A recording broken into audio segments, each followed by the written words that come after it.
5,000 years ago, on a broad plain of mud and shimmering heat, between two unpredictable rivers, something extraordinary began. In the region the Greeks would later call Mesopotamia, the Sumerians built the first true civilization known to humankind. They did not have forests to fell or mountains to quarry. They had no metal in their soil, no stone for their walls, no horses to draw their carts. Yet from the rich clay of the riverbanks, they built cities that glittered with invention. They turned the most ordinary material underfoot into the substance of progress. The Sumerians were not merely survivors of their harsh environment. They were problem solvers, organizers, and innovators. They developed systems to control the floods that once destroyed their crops. They measured and divided the heavens, the day, and the circle itself. They shaped clay into the first written words and carved their names into bricks that still bear witness to their ambition. In a world still half wild and uncertain, they learned how to shape nature to human need. To modern eyes, the artifacts of Sumer appear almost humble. A wedge of clay pressed with symbols, a bowl baked in the sundae, a plough made of wood. Yet each of these was part of a vast experiment in living together. Out of necessity and imagination, the Sumerians invented tools and systems that made city life possible. They mass-produced goods, organized labor, recorded trade, and built monumental temples to gods who seemed both near and inscrutable. Many of their ideas still shape our days. We measure time in 60 minutes, and the circle in 360 degrees, a reflection of Sumerian mathematics. We build cities from bricks, move goods on wheels, and record our lives with writing. What they began in the valleys of the Tigris and Euphrates spread outward in ripples that touched every civilization to come.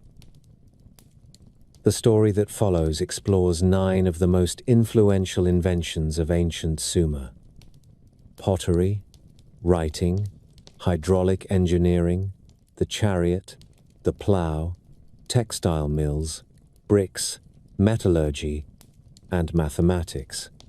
Each represents a spark of human ingenuity that lit the path from the Stone Age to the modern world. In their pursuit of order, efficiency, and meaning, the Sumerians showed what it means to be human, to imagine something better, and then to make it real. As always, I would love to know where in the world you are listening from and what time it is for you. If you enjoy these stories, please take a moment to comment and subscribe. It is the easiest way to support this channel, and it means a lot. Thank you for being here. Now, let us begin.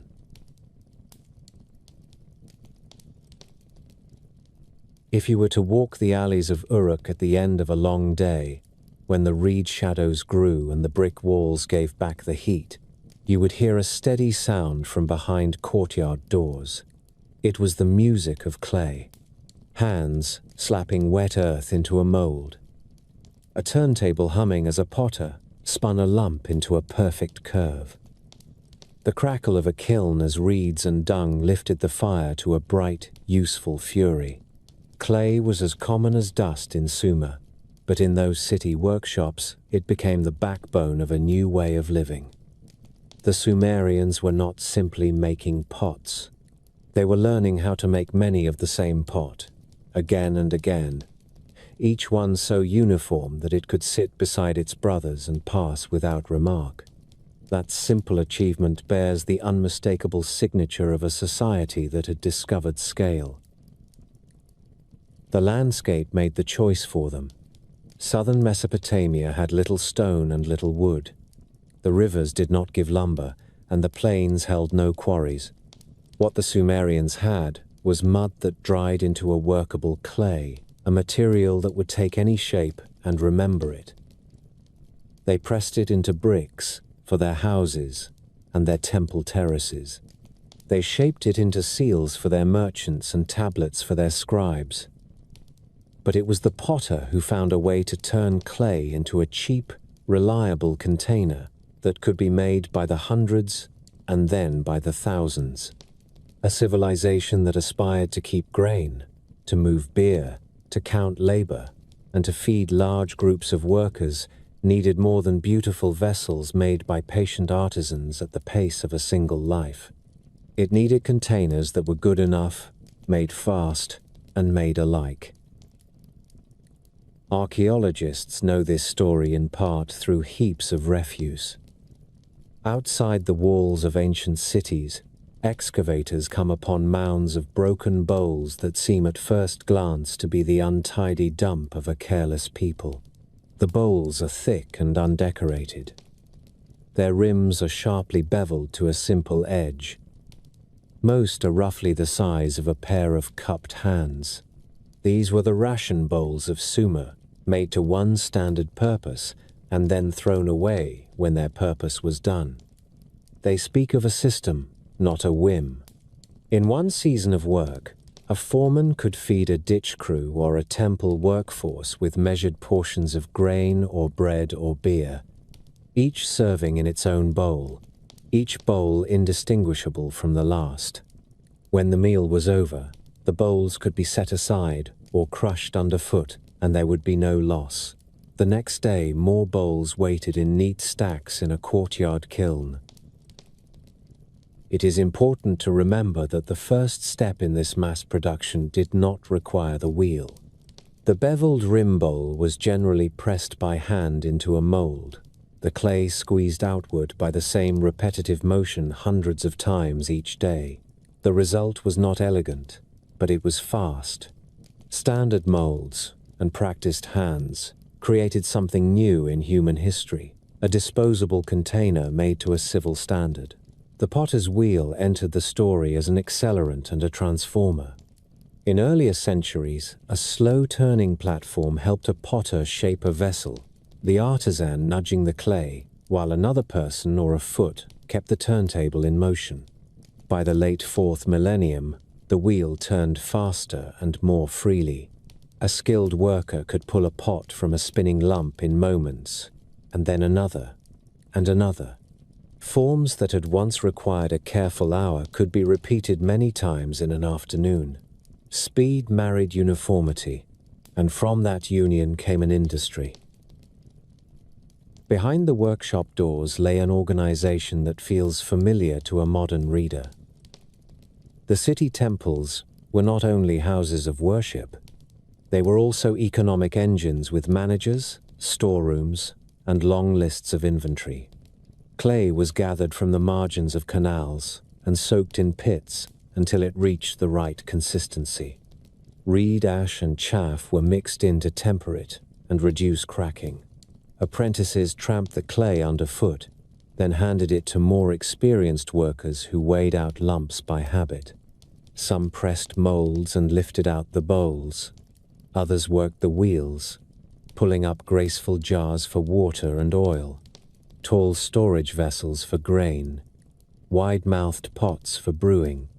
In a far corner, a foreman tended the fire of the kiln, feeding it with reeds cut from the marsh and with dried dung that burned hot and steady. There was little romance in this work, but there was a craft discipline that grew in power with each repeated motion. The benefits of mass-produced pottery touch every part of Sumerian life. A city of tens of thousands needs a way to store and move staples. Grain spoils if it sits in damp heaps. Beer must ferment in tightly managed vessels. Water must be carried from canal and river to courtyard and roof. Without reliable containers, the scale of life collapses. The Sumerians created an answer that was cheap, light, and comprehensible to every hand that touched it. For long-term storage, they lined large jars with bitumen and sealed them with clay stoppers, impressed by a cylinder seal that recorded ownership or origin. For daily use, they made the small and medium vessels that appear in household debris everywhere excavators dig. The sheer number of such finds, and the narrow range of their shapes, tell us that the pottery of Sumer was a standard language of utility. You could look at a rim and know what it held and how it would pour. The beveled rim bowl was not the only sign of a new economy, but it was the most democratic one. Fine painted wares and delicate cups still appeared on elite tables, and imported luxury vessels could be admired in palace storerooms. Yet the work bowl was the most common touch of the system on a laborer's day. It delivered a ration for the crew dredging a canal as surely as it held offerings at a temple gate. Its very crudeness was an advantage. It cost almost nothing. It asked little of the user and less of the treasurer, who had to reckon how many would be needed for a season of work. In that way, the bowl did not simply carry food. It carried an idea of equitable measure that could be counted and audited. In the growth of the Sumerian administrative state, that mattered as much as any stone foundation. There is a further ripple that reaches outward. Once a society knows how to make 1,000 of the same thing, it begins to see how to make other things in number. The potter's wheel taught a lesson about repeatable motion and controlled result that echoed in the textile rooms where spinners counted twists and weavers counted picks, and in the brickyards where molds turned out endless blocks for city walls. Standard containers also changed trade. A merchant loading a boat at a quay in Lagash needed to know that the jars he shipped would fit tightly and survive the journey. Standard forms stack against one another and can be bound in reed mats for stability. That brings order to a boat's hold and allows longer journeys down the canals and along the river into the Gulf, where Sumerian goods move toward distant markets and foreign goods return to Sumerian quays. Pottery also carried the marks of identity and control. Stoppers and jar handles often bear seal impressions that name an institution or an official. Those seals were rolled across the clay before it was dry, leaving scenes of worship or hunting and inscriptions that named a household or a temple. A sealed stopper could show that a jar of grain had been issued by a certain storehouse, or that an oil jar belonged to a specific cult precinct. In a world without paper or metal locks, wet clay recorded the chain of custody. When a scribe broke a seal in a storeroom, the act became visible and accountable. Here, pottery and writing stood side by side, one carrying the goods and the other carrying the information about the goods. The clay tablet and the clay jar were cousins in a practical family. The technology itself evolved in intelligent ways. Early kilns were simple updraft structures, pit-like chambers with a grated floor and a domed cover pierced by vents. The fire burned below, and the hot air rose through the ware, drawing oxygen and flame along a path that could be adjusted by opening or closing small vents with clay plugs.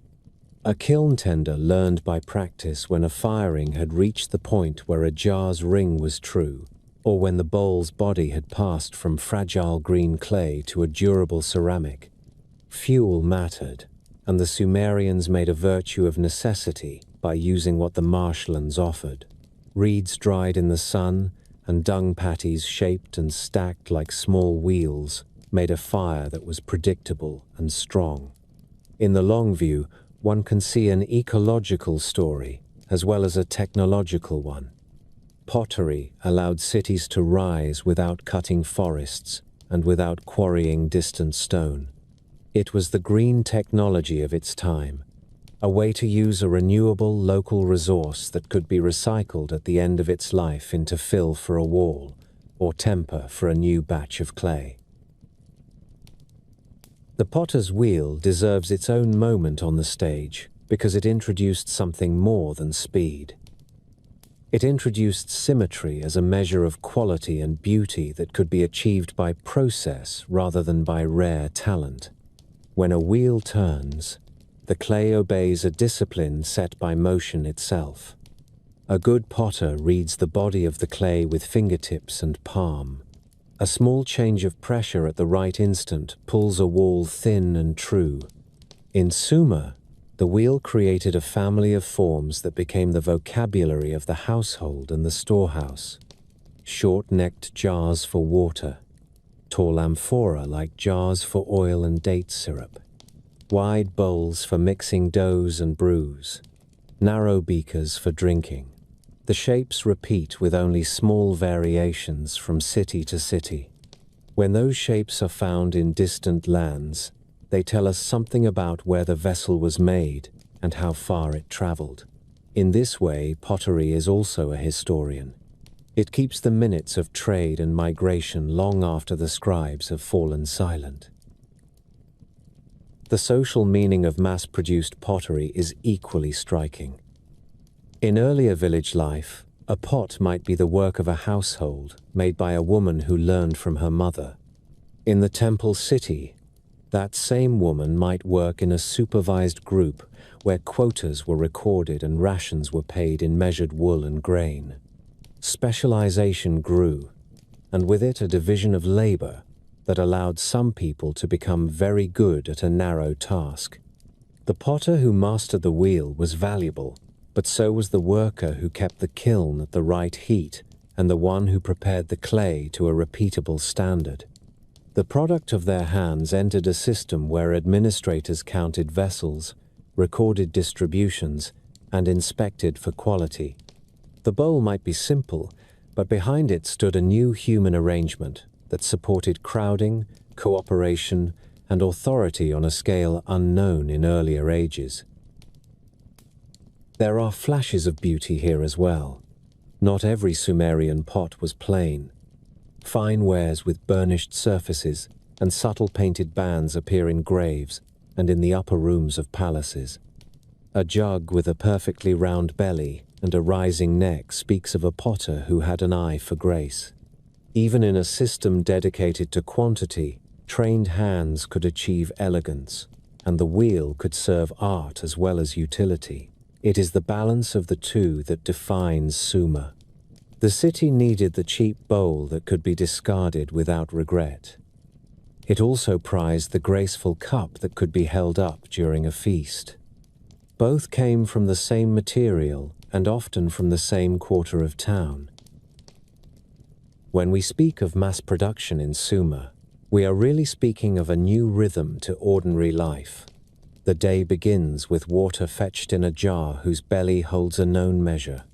Bread is mixed in a wide bowl whose width and depth are known by feel. Beer ferments in a vessel whose porous walls breathe at a rate the brewer understands. A mason carries mortar in a bowl that can be lifted by one man without strain. A ration clerk fills a stack of small bowls to a fixed line and lets them cool. Each act is guided by a vessel whose form is standardized, and those forms teach people to expect sameness where sameness is helpful. In time, that expectation shapes more than pottery. It shapes the thinking that makes a ledger and a schedule and a plan.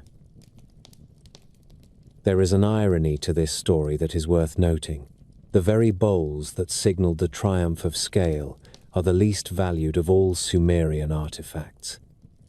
They lie in heaps and shards, common as gravel.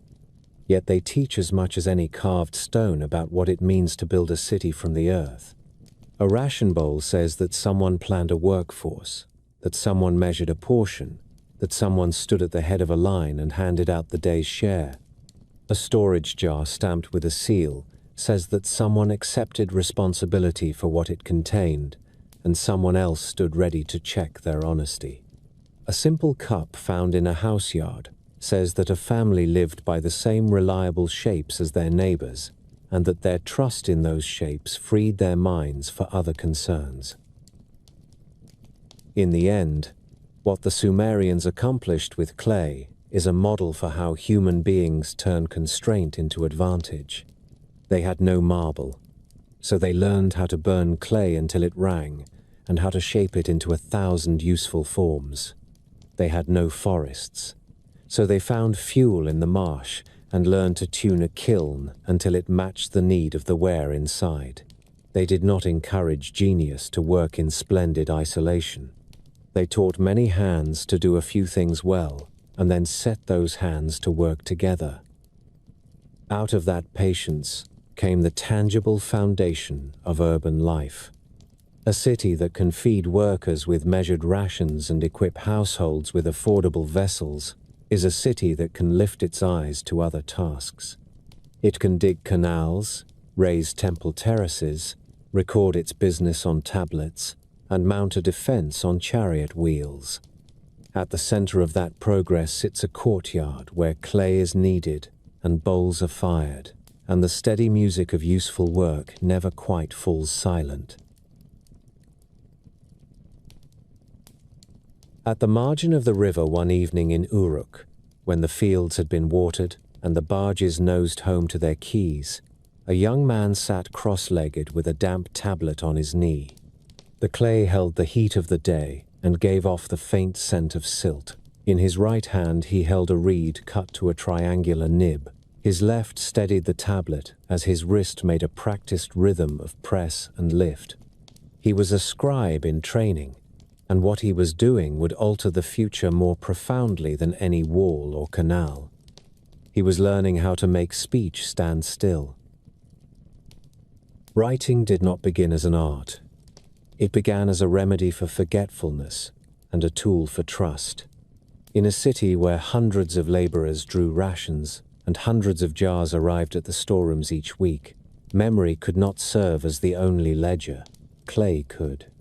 The earliest texts that archaeologists have found in the levels of Uruk and Jemdet Nasser are not prayers or poetry. They are lists, numbers, and commodities. The accounting of a society that had grown too large to run on personal recollection. Barley in so many measures, wool in so many bundles, beer in so many jars. At first the signs were pictures drawn with a pointed tool. A jar looked like a small oval, a sheep looked like a stick-figure animal, a head counted as a man. The system was direct and utilitarian, and it worked. The moment was astonishing all the same. Human beings had discovered that marks pressed in clay could carry meaning across space and time, and that an institution could be managed by a record rather than by a story repeated at the gate. Behind those first marks lay an older habit. For centuries before the first tablets, people in Mesopotamia had kept track of goods with small clay tokens.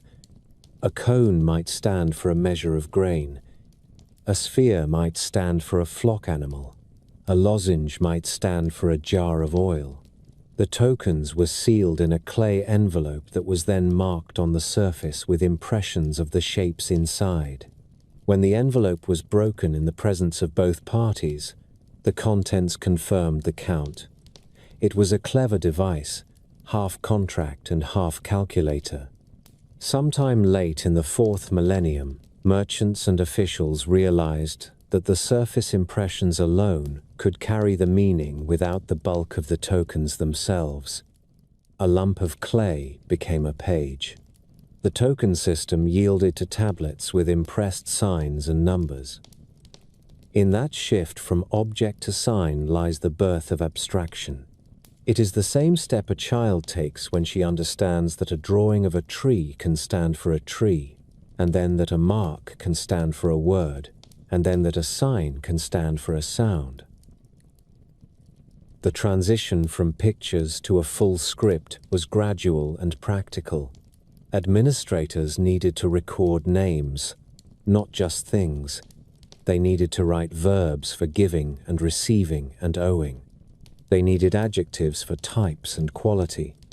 They discovered that a sign could be used not only for what it pictured, but also for a syllable it sounded like. A sign for a reed could be used for the sound of the word reed in a different context where no reed was meant. This phonetic use released the system from the limits of its pictures. With that discovery, the scribes began to build a repertoire of signs that could be combined in many ways. The stylus itself changed as well.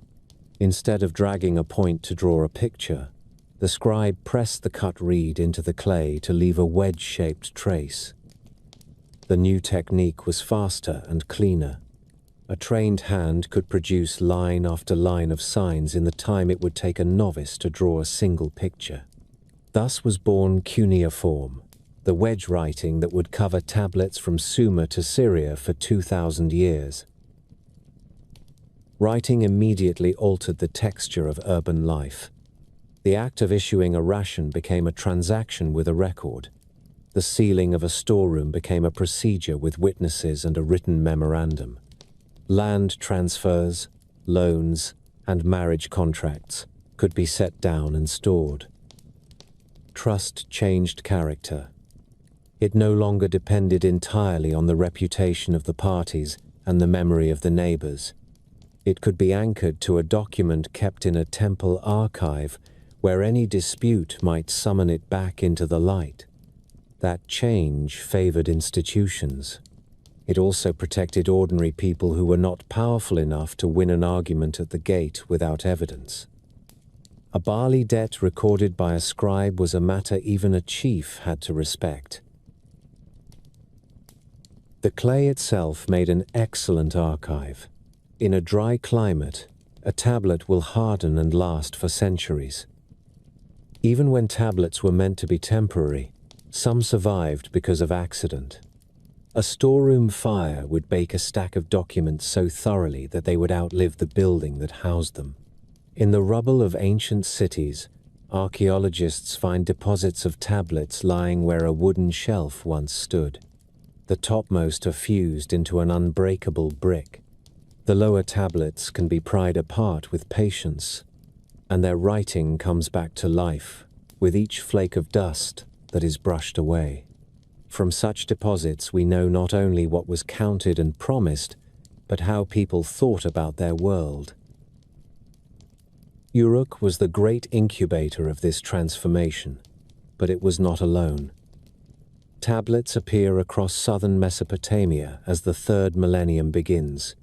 The signs in each city vary slightly, in the way that dialects differ from valley to valley, but the same spirit of system invites comparison. Early tablets are almost entirely administrative. Then come lexical lists where teachers had students copy columns of words grouped by category: fish, birds, stones, trees. The method tells us that scribal training was already formal by the time the lists were made.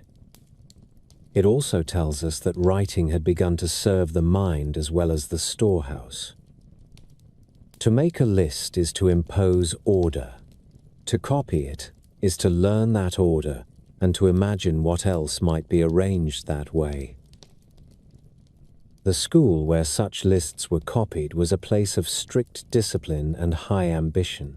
The Sumerians called it the tablet house. Later texts preserve a vivid picture of its regimen.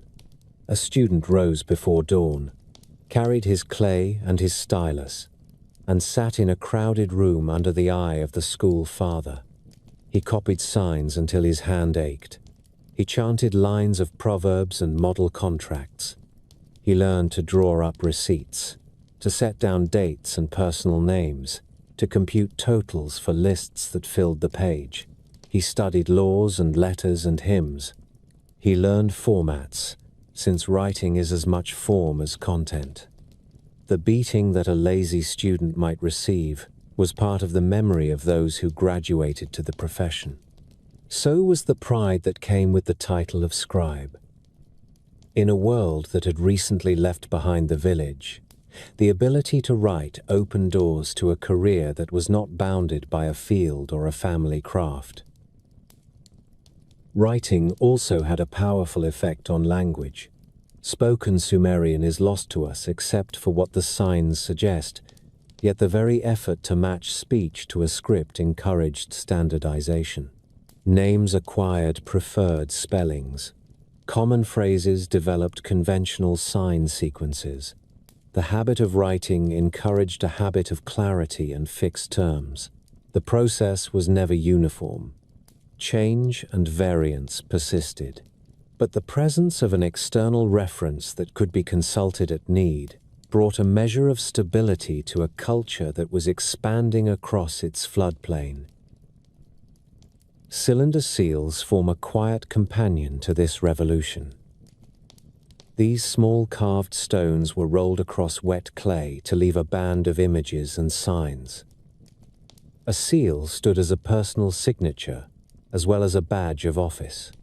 Beautiful and practical, they joined the visual with the verbal. A seal might show a worshipper led by a god toward an altar, while the inscription names the owner and his role. When rolled across a jar stopper or a tablet edge, the seal made a transaction both official and aesthetic. It is not too much to say that the Sumerians took pleasure in making bureaucracy beautiful. The meeting of images and words in a seal is also a reminder that writing did not replace other forms of expression. It added another layer of meaning to a culture already rich with ritual and art. From the start, writing proved elastic. It could register numbers, but it could also carry myth. Once a sign held a sound as well as a thing, the way opened to literature. There is a story told in Sumer of a king who needed to send a message to a distant land. The tale says that at the moment of need, he summoned the skill that made words live in clay. Whether the legend reflects invention or simply celebrates it, the point is clear. The Sumerians knew writing as a solution to the problems of distance and time, and they also knew it as a new way to imagine.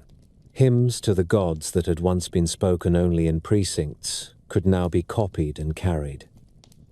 Laments for cities ruined by war could be preserved as lessons and as comfort. Proverbs could be gathered into collections that shaped the morals of the young. The first legal decisions could be recorded and cited.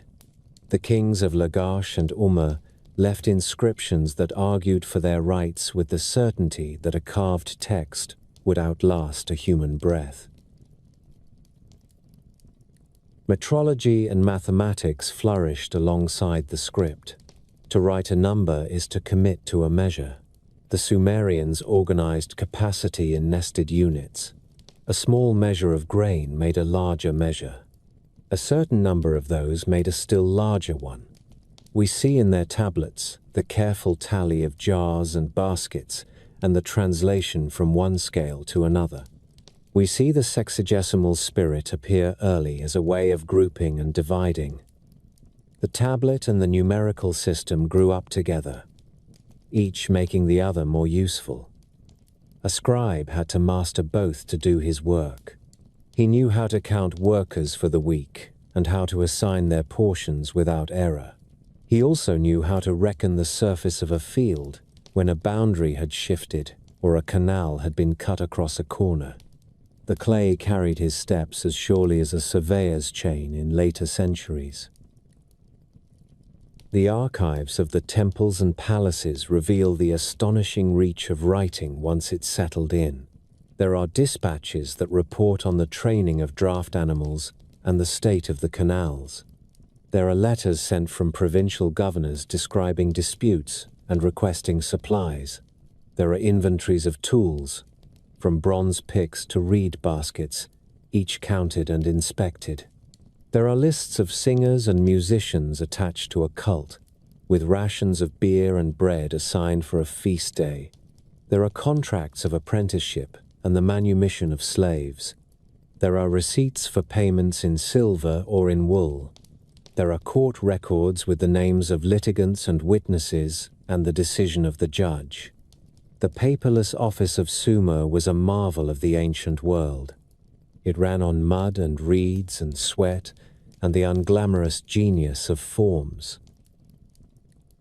We must not miss the intellectual revolution concealed in this routine.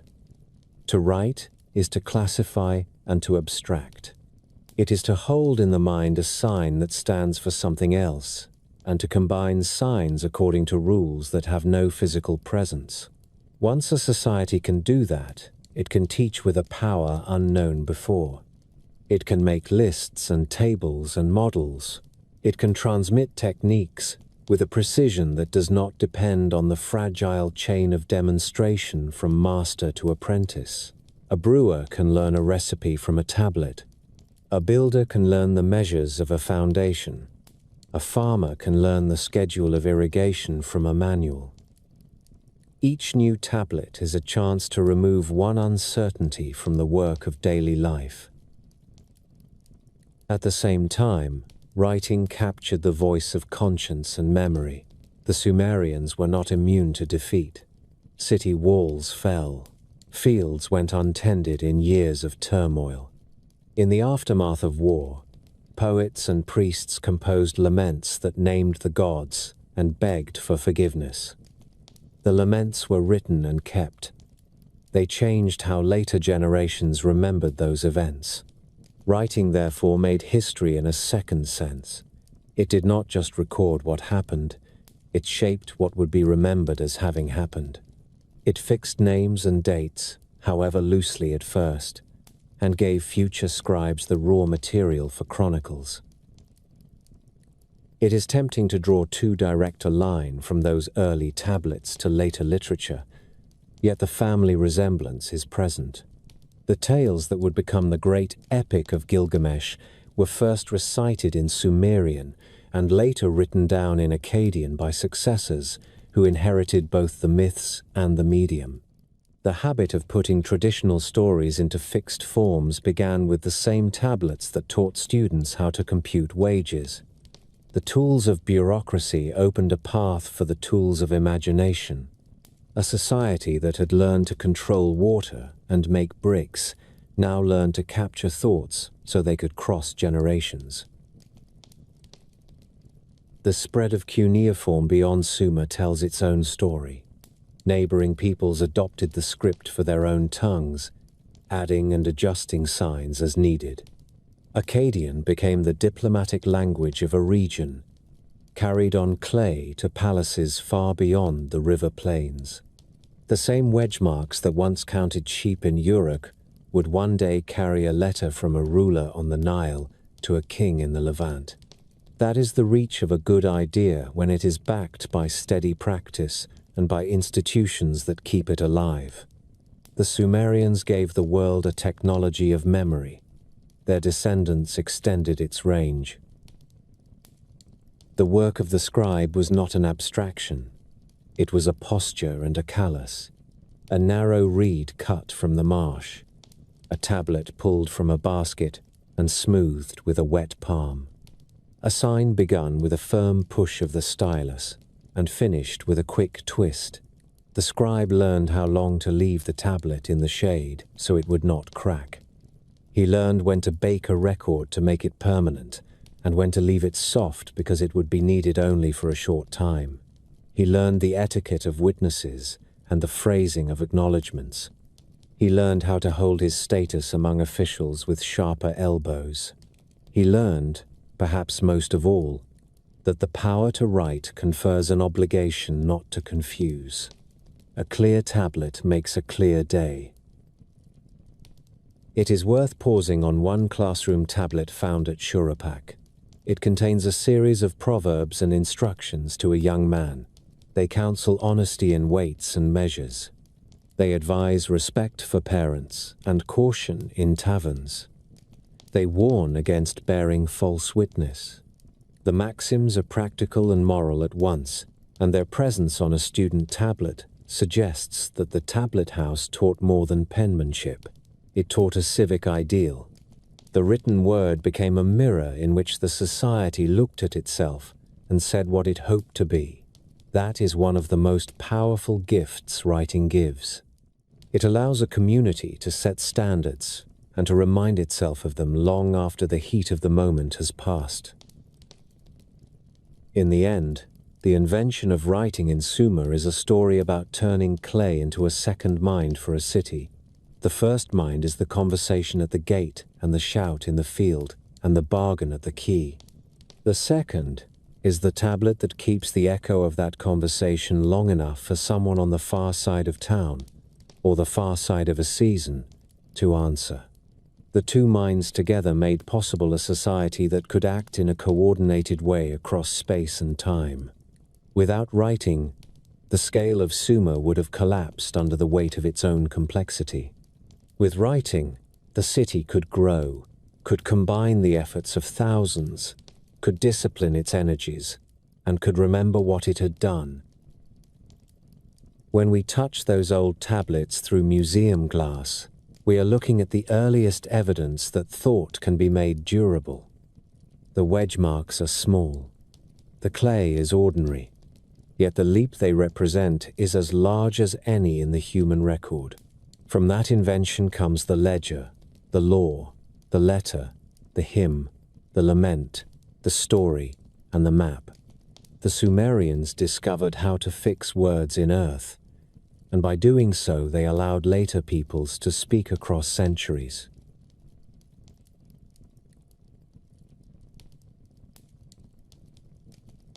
Hydraulic engineering.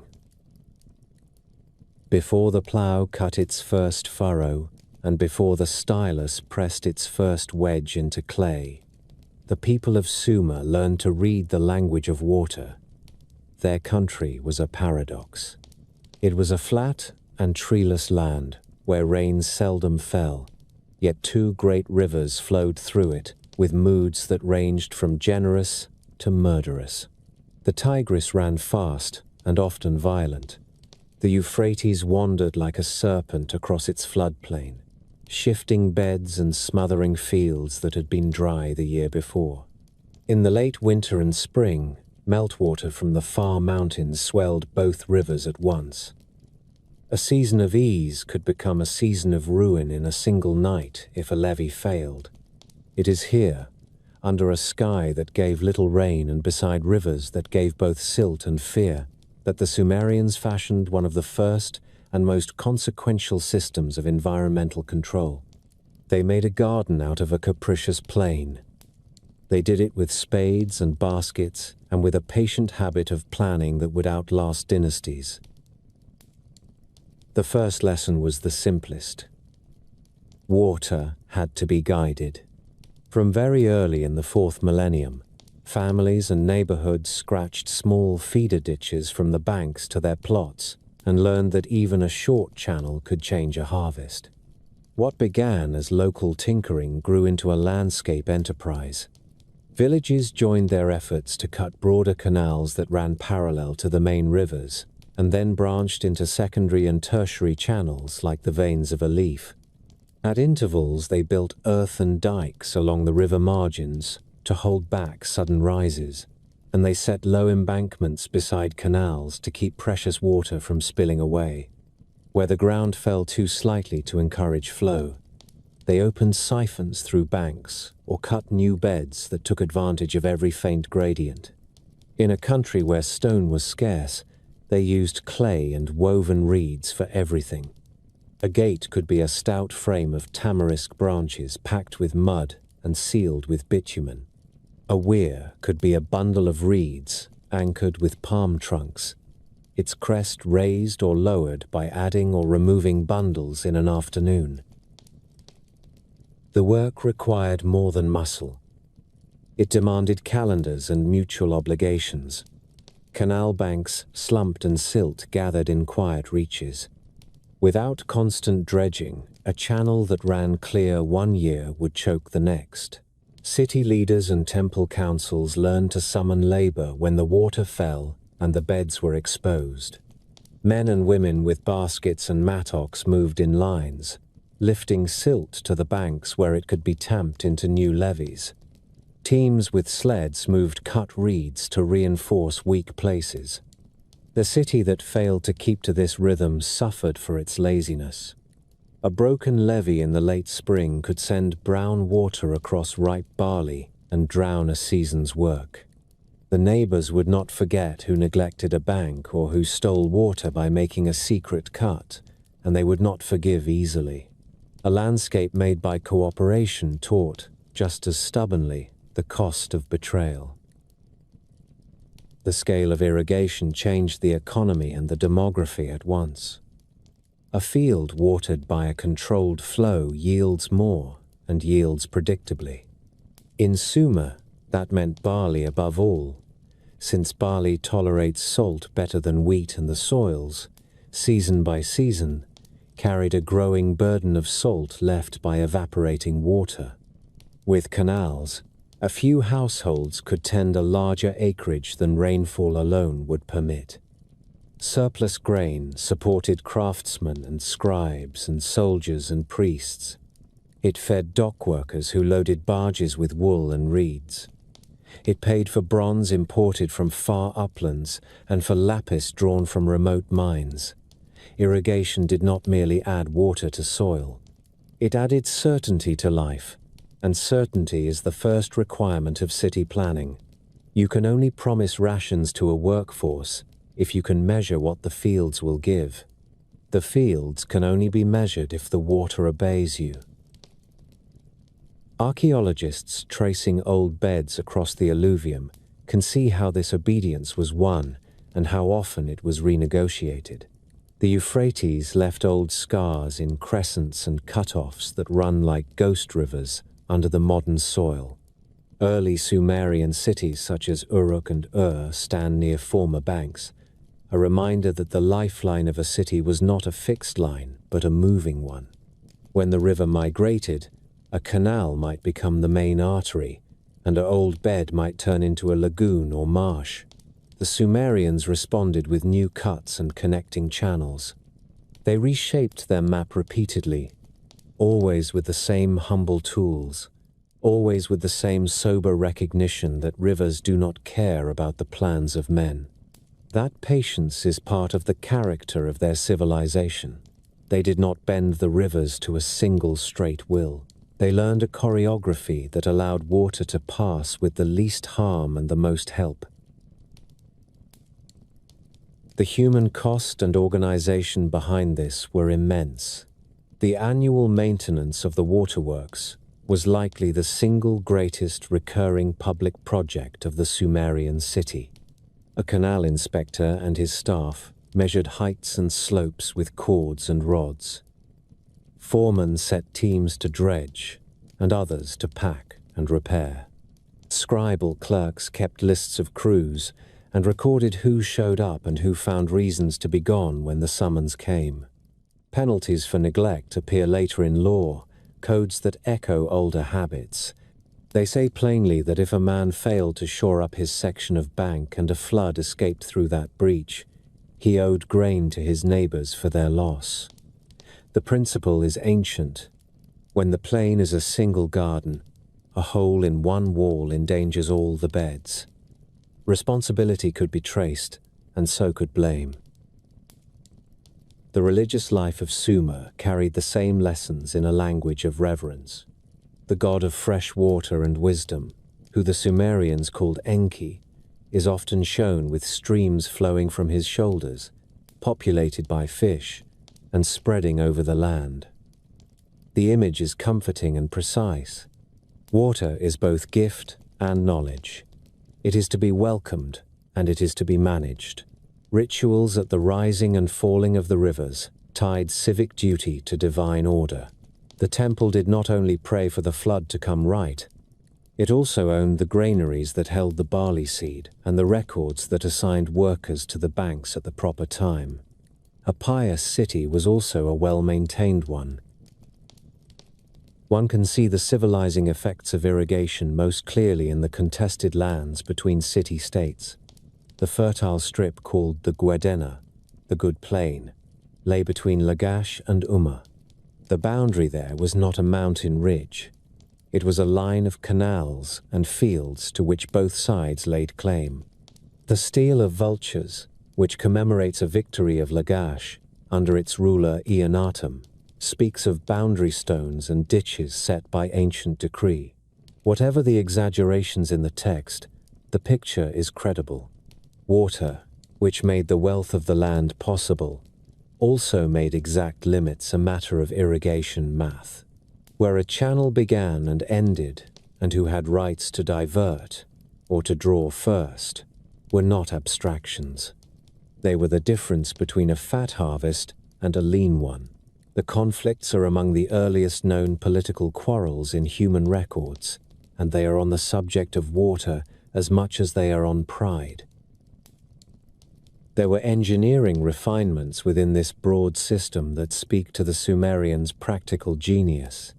Levees were not simply heaps of mud. They were built in layers of clay mixed with chaff for tensile strength, and then faced in places with laid brick bound with bitumen.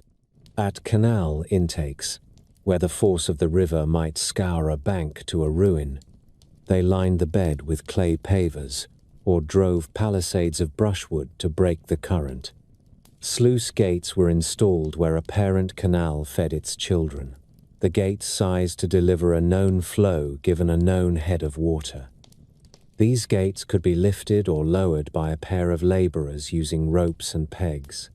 In flood time, the same gates could be raised to relieve pressure, and spill channels could be opened to direct excess water into marshes instead of into tilled fields. If a breach opened, the first responders were men with reed mats and baskets of clay who could stitch a wound long enough to bring heavier work to the site.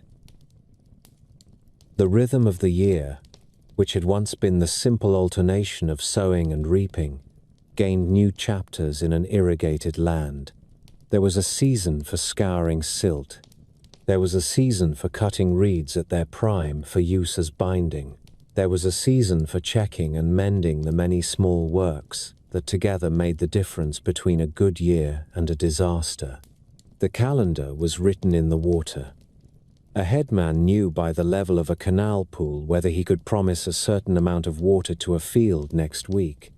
A scribe who kept the allotment table learned the weight of water as carefully as he learned the weight of barley. We should speak of the dark side, because the Sumerians had to face it. Every drop of water carries salt to the surface and leaves it behind when the sun drinks the flood. Over decades, the salts accumulate in the soil and choke crops that once grew easily. The people of the south learned to rotate parcels and to rinse fields in the rare seasons when floodwater was abundant enough to allow a scouring flow. They learned to leave certain beds to rest and to plant salt-tolerant crops like barley instead of wheat. In some regions, salinization slowly pushed the center of gravity northward over centuries, a long rebalancing that can be traced in the pattern of settlements and in the changing composition of crop records. The lesson is sobering. To command nature is not the same as to master it. Every solution alters the terms of the next problem. The Sumerians became, perhaps for the first time in history, managers of a down payment they would hand to the future, with both gains and liens attached. Irrigation also linked city and countryside in an intimate dependence.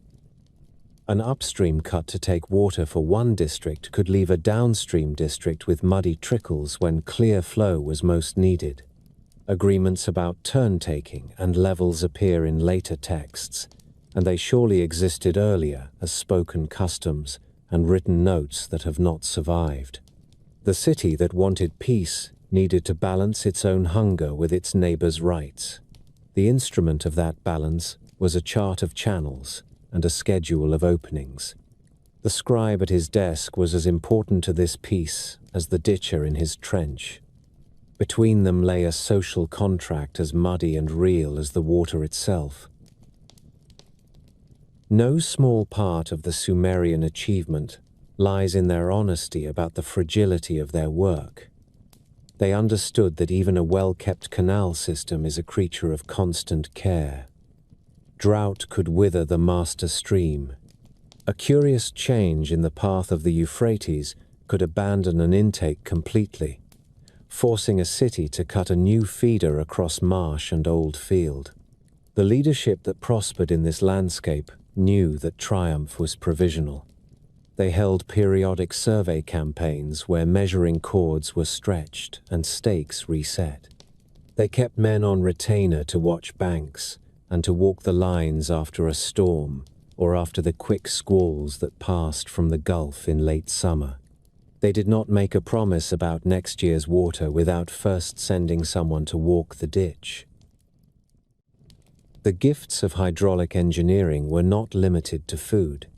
Water carried goods. A barge loaded with woolen cloth or stacks of bricks could travel farther and cheaper by canal than any caravan could manage overland. The Sumerians straightened reaches, cleared snags, and set together a navigable network that tied city to city like beads on a cord. At the height of a good season, the canals would show a parade of flat-bottomed boats, poled by men with long reeds, their cargoes covered with mats, their wakes trailing patterns in the brown water. This traffic moved news as surely as it moved goods. A rumor of conflict could travel with a trader to the next city in an afternoon. A request for help could travel with a courier in a day. Irrigation created a geography of attention as much as a geography of wheat and barley. What makes the Sumerian water system so moving is not that it was perfect, but that it was human. It was measured with cords, not with lasers. It was raised by hands and baskets, not by engines. It was managed by men and women whose pride in a straight channel and a clean bed shines through the ages in the simple fact that they kept at it. They made law out of the need to be fair, and they made ritual out of the need to be humble. They built a city in the open and named the river both friend and rival. Later, powers would build grander works in stone and engineer massive embankments from mountains to sea. The Sumerians deserve a different kind of honor. They invented the very habit of looking at a landscape and asking what it would take to keep it alive. In the evening, a visitor to one of those canal banks might have watched a last crew finish tamping a repaired section while the water rose almost imperceptibly on the upstream side of a gate. The foreman would give a nod. Two men would lift the gate by hand, and a muted roar would announce the return of the flow. The channel filled with a speed that always surprises those who work with water. Ripples set against the new clay.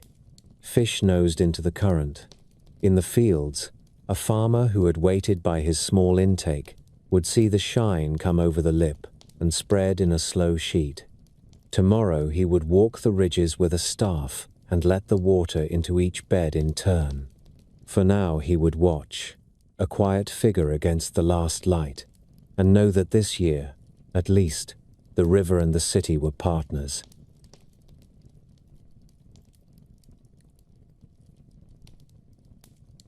The chariot. On a shell and bitumen mosaic buried with the dead in royal Ur, a procession of men advances in two registers like the beats of a drum. In one register there is feasting and musicians, a calm face of abundance. In the other there is movement and noise. Four-wheeled carts rumble over fallen enemies, while drivers lean forward with taut reins, and the long ears of the animals strain against the yoke. The image has the clarity of a statement. Here is power that moves.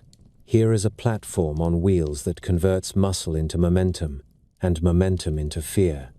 The Sumerians had taken the oldest village discovery, the round thing that turns, and married it to animals trained to pull, and put on it a crew with weapons in hand. In that marriage we can hear the first distant clatter of mobile war. The path to that moment is older than the mosaic. Sumer knew the wheel long before the war cart. The same turning that made pots quickly and truly encouraged the idea of a disc that could roll a load across a yard. Heavy solid wheels of planks joined together appear early, mounted on axles that turned inside slots carved into a wooden frame. A sledge that had long skidded over the ground now rolled. A stone that would have taken a team to drag could be moved by fewer hands with a cylinder beneath it. In a land of mud and reeds, where the ground turned to glue with rain and baked to packed crust with sun, the wheel found work first within cities and their edges. It ran on brick ramps and tamped courtyards, and then, by extension, along causeways and packed canal banks. There were animals to pull, though not the ones that later ages would harness to victory. The horse, as we imagine it, did not yet stride the Sumerian plain. Instead, there were onagers, the powerful wild asses of the steppe, and there were donkeys, patient and sturdy, and there were hybrids bred by skillful keepers that carried the vigor of the wild and the tractability of the tame. These hybrids, later called kungas, were costly and prized. They were tall enough to pull a heavy frame, spirited enough to charge, and trainable enough to accept the contrivances of harness and rein. Tablets speak of studs and handlers and the careful accounting of animals by age and quality. A city that could organize water and grain could also organize breeding and training with the same administrative precision. The earliest vehicles suited to combat were not the elegant two-wheeled chariots of later kingdoms. They were heavy carts with 4 solid wheels that slammed the ground with every rotation. The frame was stout and high-sided, a box of wood and rawhide where a driver could stand braced against the jolt and a warrior beside him could throw javelins or brandish an axe. Such a cart needed 4 animals abreast for strength and stability. The yoke was a crossbeam lashed to the necks. Reins ran back to a bit or noseband for control. The driver pulled the team into a trot and then into a thudding canter. The sound alone would shake a line of men who had never faced a wall of moving wood and muscle. Those carts on the mosaic are not romantic inventions. They are plausible to the bolt and strap, and they look as if they could do precisely what the image shows. Out of this blunt instrument came refinements. Craftsmen lightened the frame with better joinery and more skilled use of hide thongs that added spring to the platform. Wheels came to be made of 3 or 4 spokes of heavy plank fashioned into a cross and bound within a rim, still solid but less massive than a full disc. Bearings were greased with animal fat and bitumen, and axles were shaped more true. A driver learned to shift his weight with the movement of the team and to keep his animals together by touch and voice. The warrior beside him learned how to throw from a moving base and how to judge distance while the ground ran under him. They learned how to turn together, how to break off a run without tangling the yoke, and how to wheel around a flank and strike again. There was nothing automatic about this craft. It was learned in open fields with bruises and broken axles, and the stubbornness that grows when men decide that a difficult thing is also a useful thing, and therefore must be mastered. The question of where such a vehicle could be used was answered by the landscape. The south was cut by canals and softened by marsh. The best ground for wheels lay on the margins of levees and on the packed flats beyond the fields. The north and the west presented more open expanses, where hard ground and seasonal grasslands gave the advantage to speed. What began in the cities of the lower plains found wider use as the idea traveled with soldiers and merchants. Wherever there was an expanse of firm soil, a vehicle that brought men together in motion could change the balance of a fight. Even before horses were common, a team of trained asses or hybrids could outrun a man and deliver a shock. That shock was not just physical. It was the sudden appearance of a moving platform that combined the presence of a wall with the mobility of a charge. The uses of the early chariot were varied. In battle, a handful of carts could break the poise of a line and create the small failures that spread panic. Their height offered a vantage point from which a commander could signal and see. Their mass offered cover to the spearman, who stepped down to finish a fallen enemy or to shield a standard. Their speed allowed a quick thrust to a weak point and a swift retreat before infantry could close. In the hunt, the same vehicle allowed a team to run down wild game on the open steppe. In ceremony, a ruler standing in a car behind a team projected command and order, the reins in his hands a visible metaphor for control over unpredictable forces. Seals and plaques delight in that image. The king upright and composed while the animals strain. The wheels a perfect circle under his feet. None of this would have been possible without advances that seem unremarkable on a workbench but matter in the field.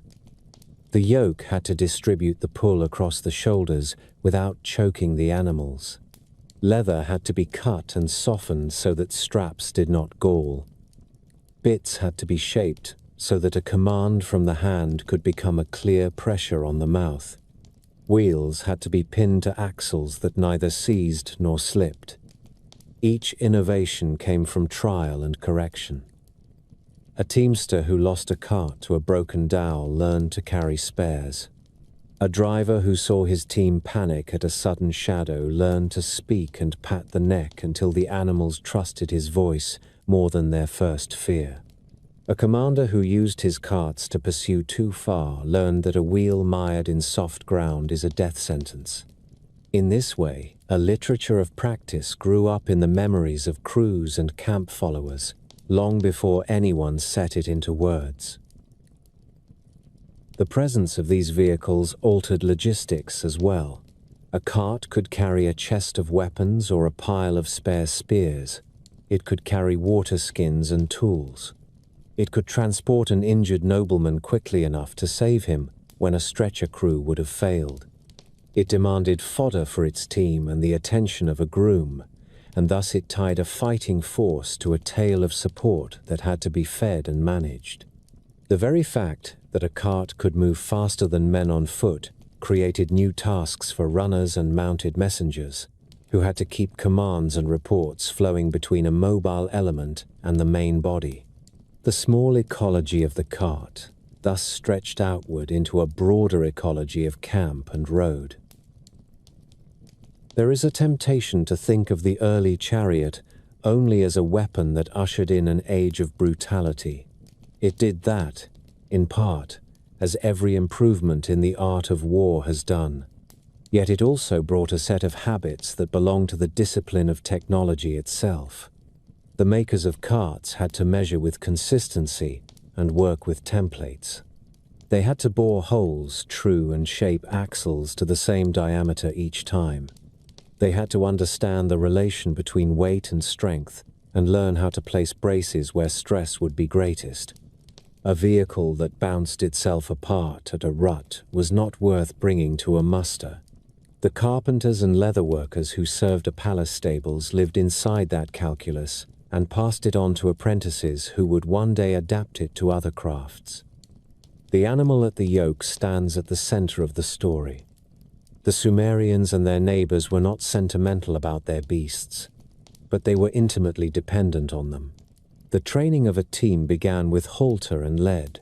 The novice learned to walk beside a man without shying and to accept the feel of a strap across the chest.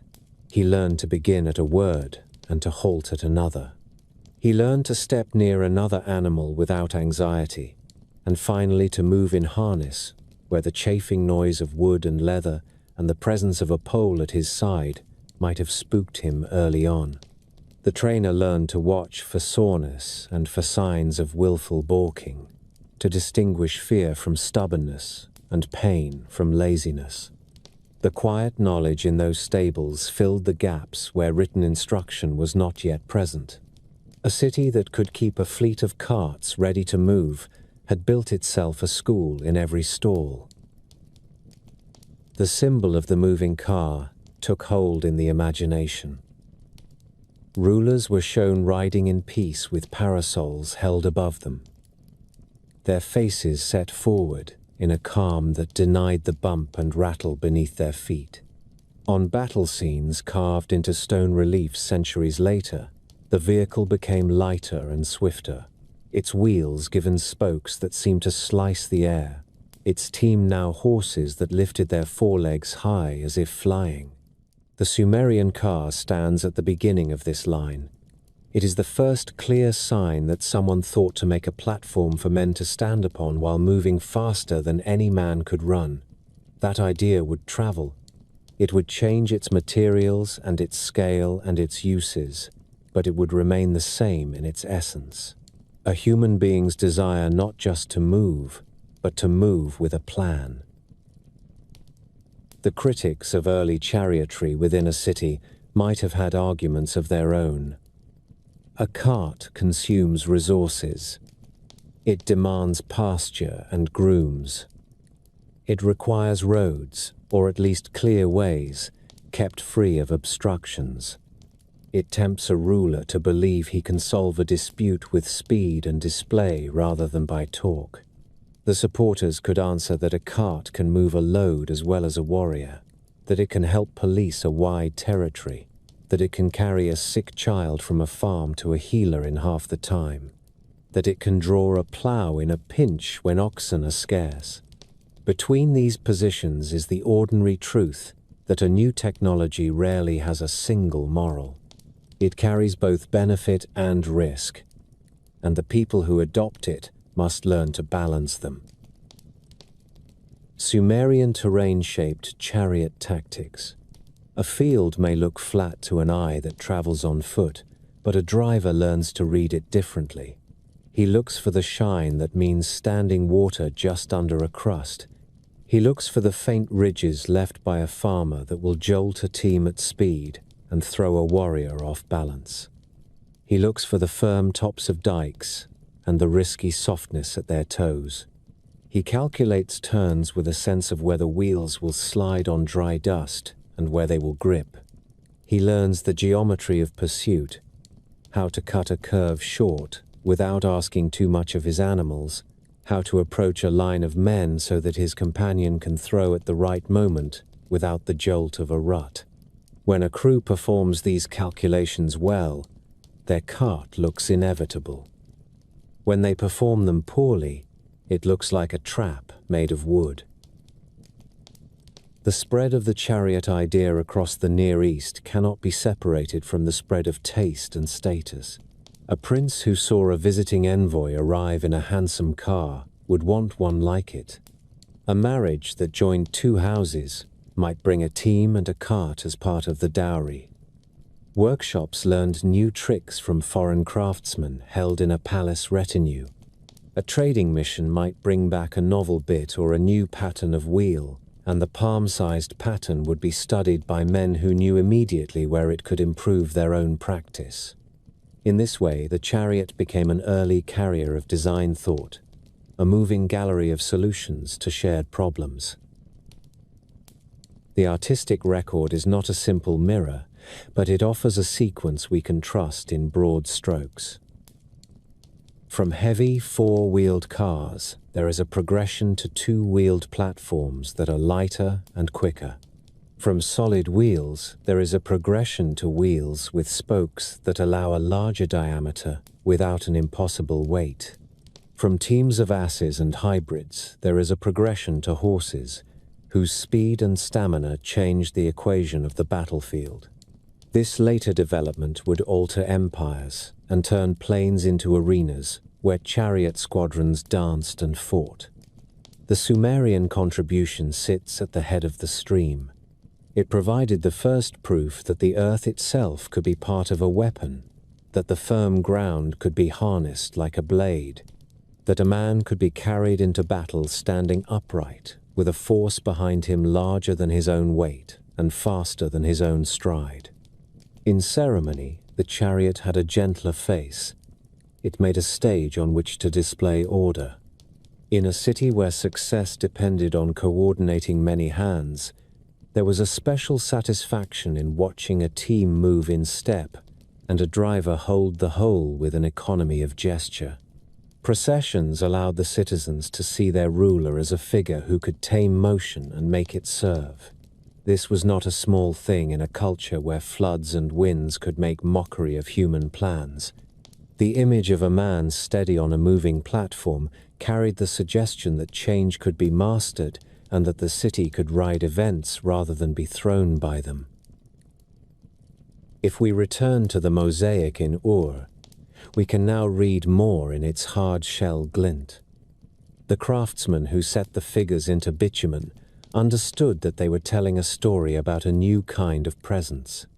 This was not the club or the spear or the wall. This was a form of organization expressed in wood and leather and bone and animal sinew. It required breeding and training, carpentry and metalwork, rationing and repair, practice and courage.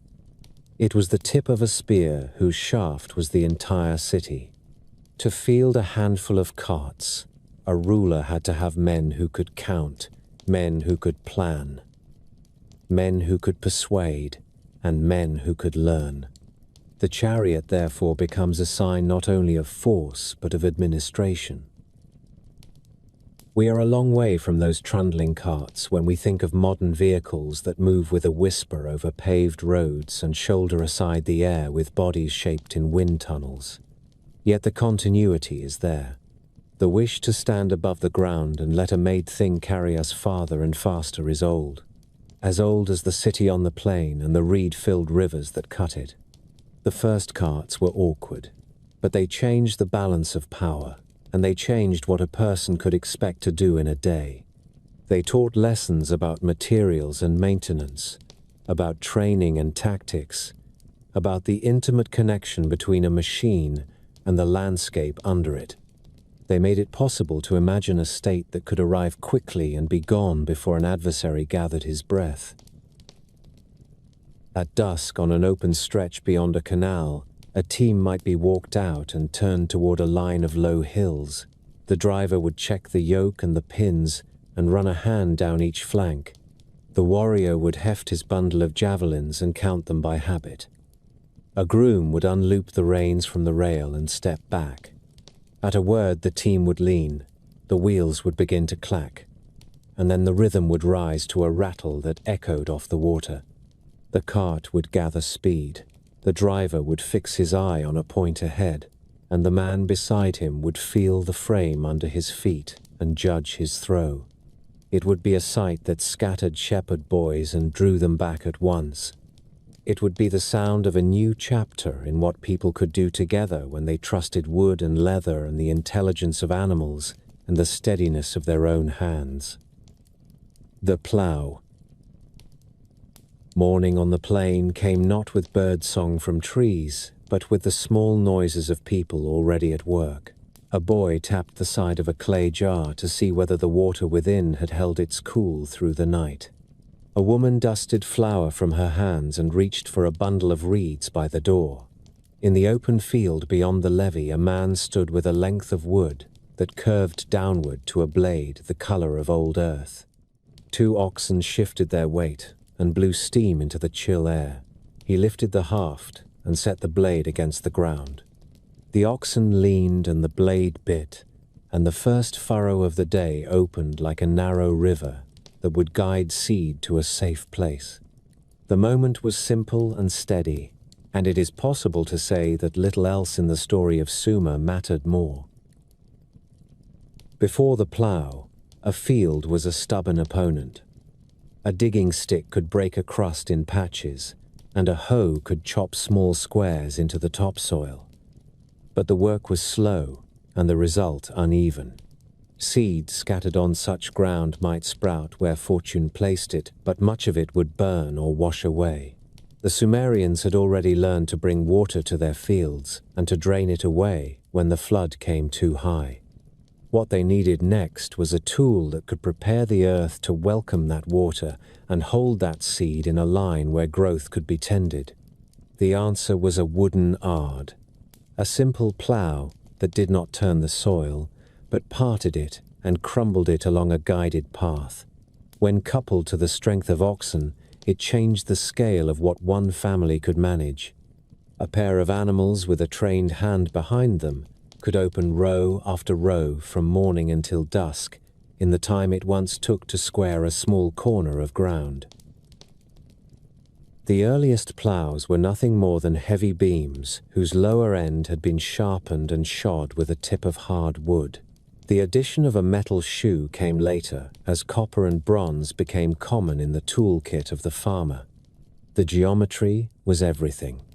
The share had to meet the soil at a shallow angle, so that it split rather than stalled. The beam had to be braced to a yoke with cords that would not slip or stretch. The handle had to give the ploughman a way to feel the bite and lift the point when a stone hidden in the alluvium threatened to halt the team and snap the wood. With each season, craftsmen tuned the angles and reinforced the joints where stress gathered. Over time, the plough was no longer a single piece of timber, but an assembly of parts that could be repaired and replaced as needed. An art that had learned many fields through many hands became a household heirloom, its polished surfaces bearing the marks of calloused palms and its scars patched with clever pegs. The partnership with animals gave the tool its true power. Oxen had the slow endurance that the work demanded. They could lean their weight into a yoke and walk a field in straight lines if the driver kept his voice low and his hand steady on the goad. Yokes themselves changed shape as farmers learned to spread the load across the shoulders rather than press against the neck. A bad yoke wastes strength and rubs sores that will turn an animal mean. A good one becomes a piece of harness that turns muscle into a calm and lasting pull. The farmer, who knew each ox by name and mood, was a manager as well as a ploughman. He read the signs of fatigue and of stubbornness. He altered the pace and the length of the furrow when the air grew heavy and the sun climbed the sky. In the cool seasons, he lengthened his reach, and in the heat, he spared his team the worst hours.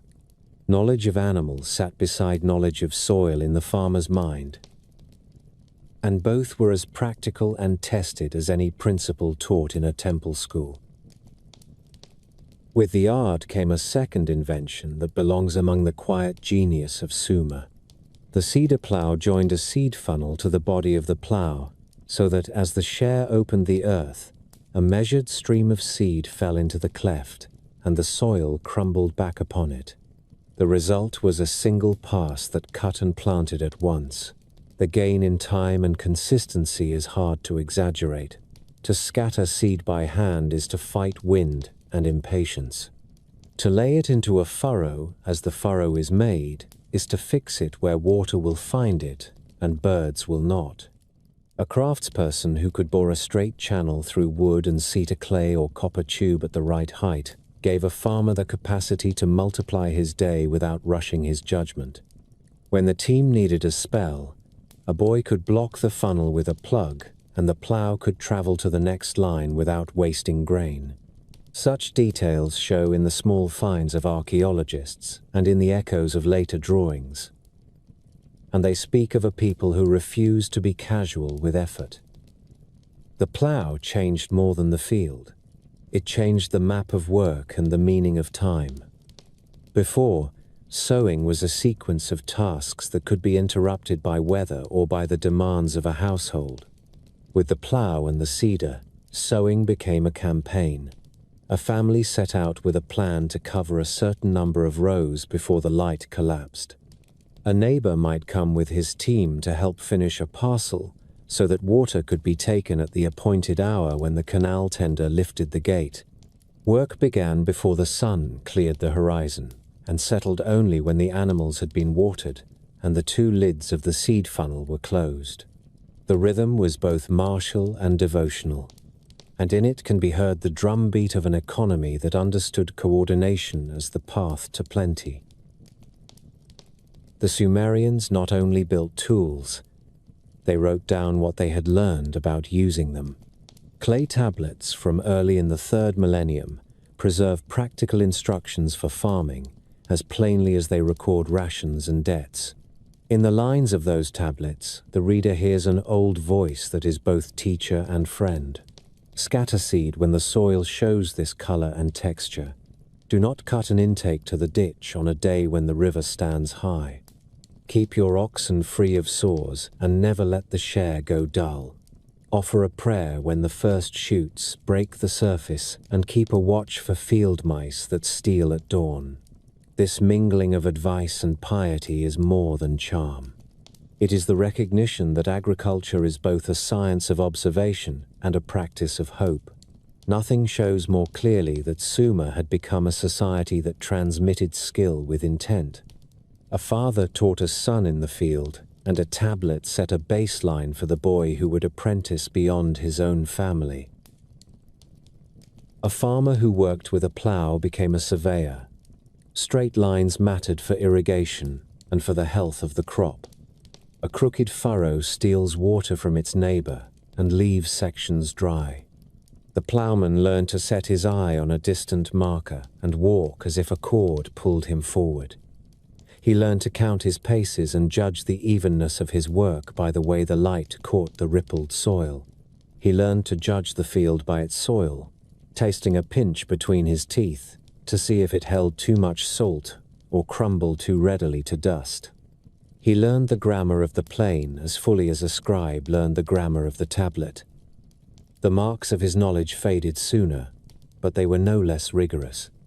In this marriage of tool and attention lies the enduring nobility of the work. The plough made possible a surplus that fed cities and paid for soldiers, musicians, and stonemasons. An acre opened by oxen and ard yields more in a season than an acre scratched by hoe. When thousands of acres are shaped in rows that align with the feeds and drains cut by the canal crews, the returns multiply. Granaries filled with barley, and their managers learned to seal jars and mark accounts that would even out the bad years. Trade grew because there was grain to export in exchange for timber and metal from lands that had those gifts. A city is not simply a crowd that gathers. It is a concentration of tasks that stand at a remove from the soil. The plough underwrote that distance. The more regular the field, the more daring the projects in the city. A tower of mud brick faced with fired brick rises not from rhetoric but from the quiet confidence that the fields will bring forth as promised. Critics might say that the plough chained people more tightly to the land than ever before. There is truth in that. The moment a city promises rations to a workforce, the fields beyond the walls become an obligation rather than a choice. A failure to plough a parcel in time will not merely leave one household hungry. It will ripple through the temple kitchens and the palace wages and the markets that expect a flow of flour and beer. The plough created a level of accountability that made idleness a civic fault and made incompetence a public danger. The Sumerians answered this pressure with a set of habits that reveal a shrewd tenderness. They rotated fields where the salts rose. They shared teams when a neighbor fell ill. They scheduled the use of water so that upstream and downstream could both live. They wrote penalties into local custom for the man who shirked his duty to mend a break or clean a feeder. A people that could engineer its landscape could also engineer a culture that balanced burden and benefit. The craft of the plough cut across the social register. High officials owned estates and counted their acres in tablets filed in archives. But the work of opening the earth still happened at a pace set by animals and the endurance of one man with a handle in his palm. There was dignity in that work that found its way even into the art and song of the time. Banquet scenes show the fruits of that labor in loaves piled on low tables and jars of beer gathered in circles that invite friends to lift a cup. In the temples, grain offerings are presented in tall baskets, woven to a standard size, a measure as clear to a priest as to a clerk. The plough thus touches both the sacred and the everyday. It produces the bread that feeds gods and men in different ways. And it teaches a shared language of portions that runs from house to house like an invisible thread.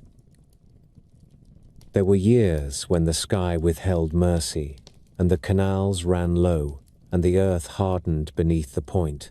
In such times, the ploughman knew that his tool could do only so much.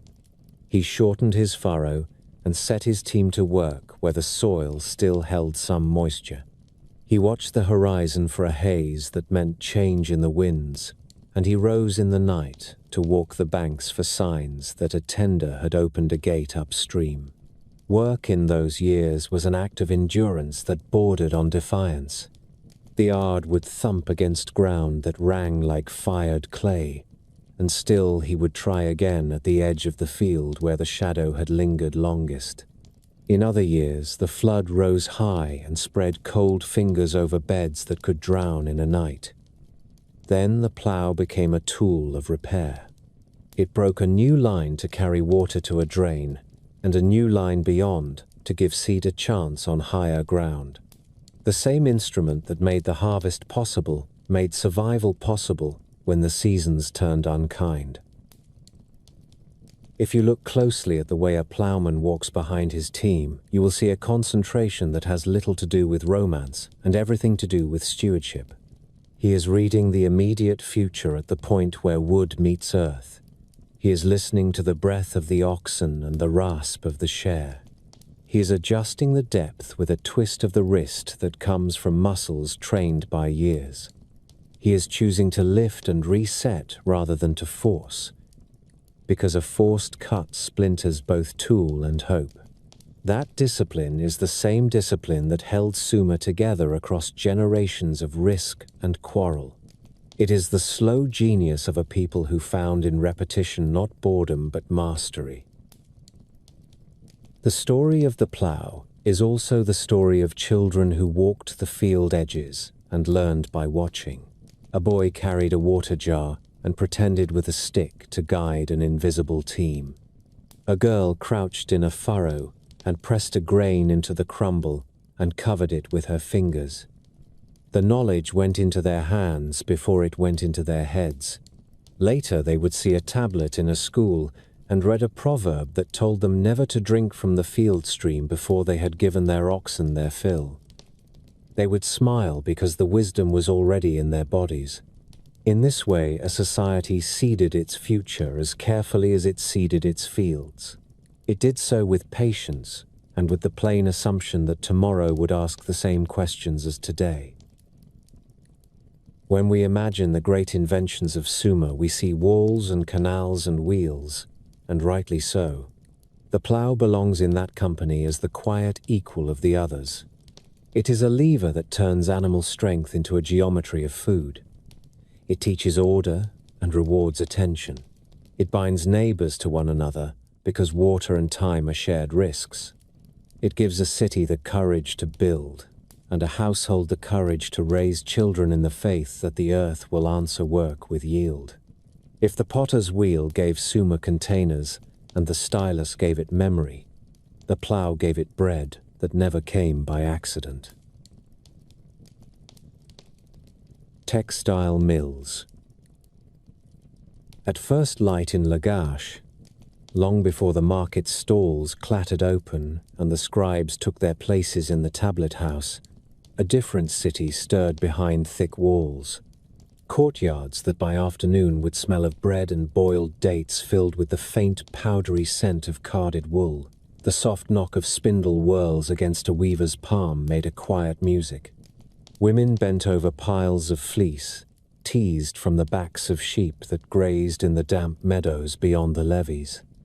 They drew out fibers to a thin, even line, and fed that line to a spindle that turned with a practiced twist of the fingers. The twist went into the fiber and held there, and a strand of yarn grew from a cloud of wool as if by spell. This was no household idyll. It was industry before the word had a factory attached to it. The Sumerians had learned how to gather skilled hands under one authority and make cloth in quantities that could dress a city and pay for the wood and metal the plain could not give. Textiles had always belonged to the house. A girl learned to spin while watching her mother and aunts. A narrow loom could be set in the shade of a wall, and a length of linen woven during a season of good gossip. The change came when the great institutions of the Sumerian city began to count outputs instead of admiring handiwork. Temples and palaces took herds on their ledgers and assigned pastures. They noted the shearing and weighed the wool in baskets that the clerks could lift and judge as if they were weighing grain. From those measures, a planner could calculate how many garments a season might yield and how many workers would be needed to turn fleece into cloth before the next shearing. The place where those workers gathered began to look less like a household and more like a mill.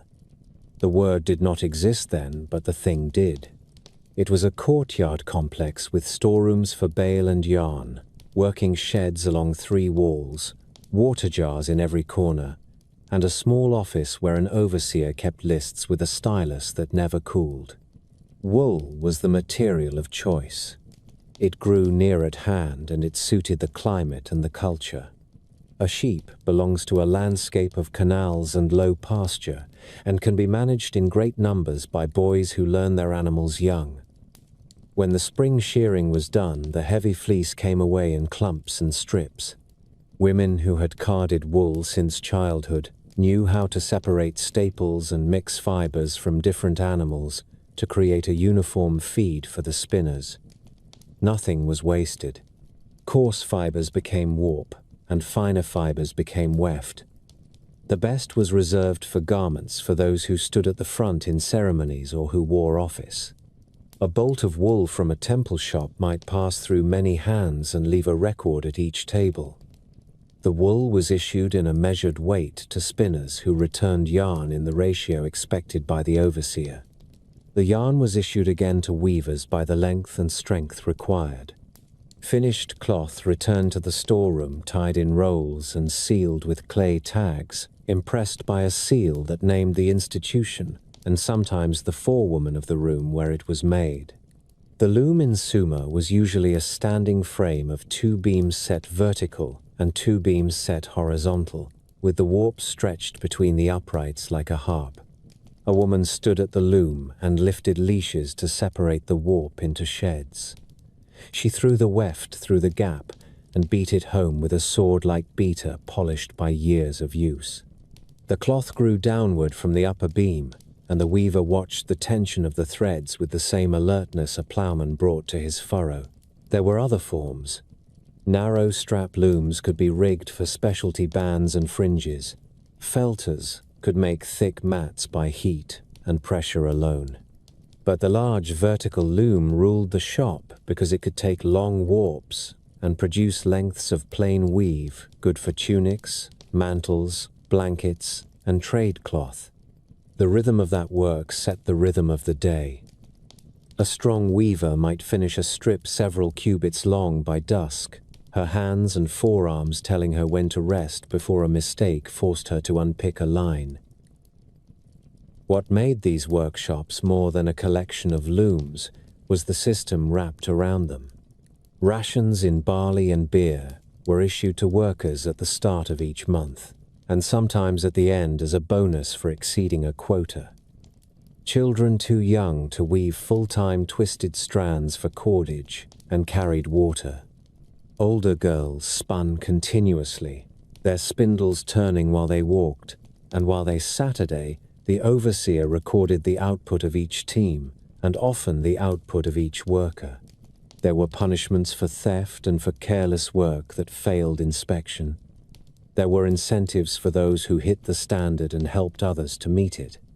The tablets that preserve these details are as dry as any ledger, yet they give us our first clear glimpse of a managed production line where specialization and supervision made goods in volume.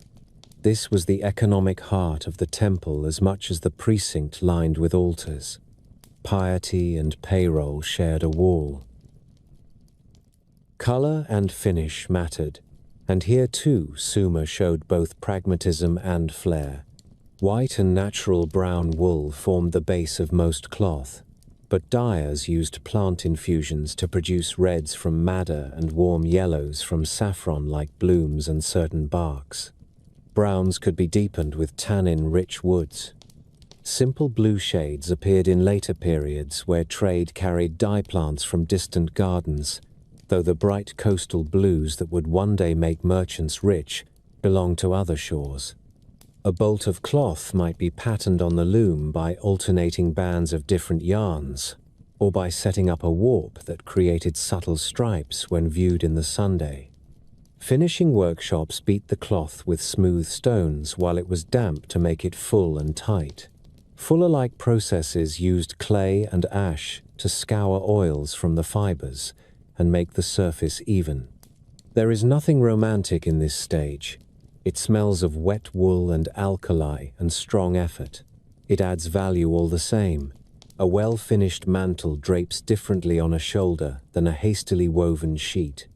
Elites understood the difference, and so did the men and women who made the cloth that common folk wore to market and to field. Textiles quickly became a currency of trade. Sumer had little to cut and mine. It needed timber for roofs and for boats, and copper for tools.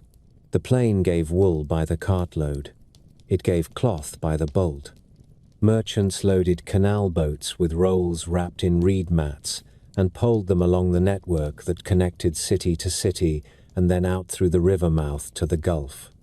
There they met men from Dilmun and Magan and beyond, who brought copper from mountains and hardwood from lands far from the silt. Cloth could be counted and measured and offered as payment in a way that pleased both sides. It did not rot quickly if kept dry. It could be reissued to soldiers and laborers, or sold again in markets up the coast.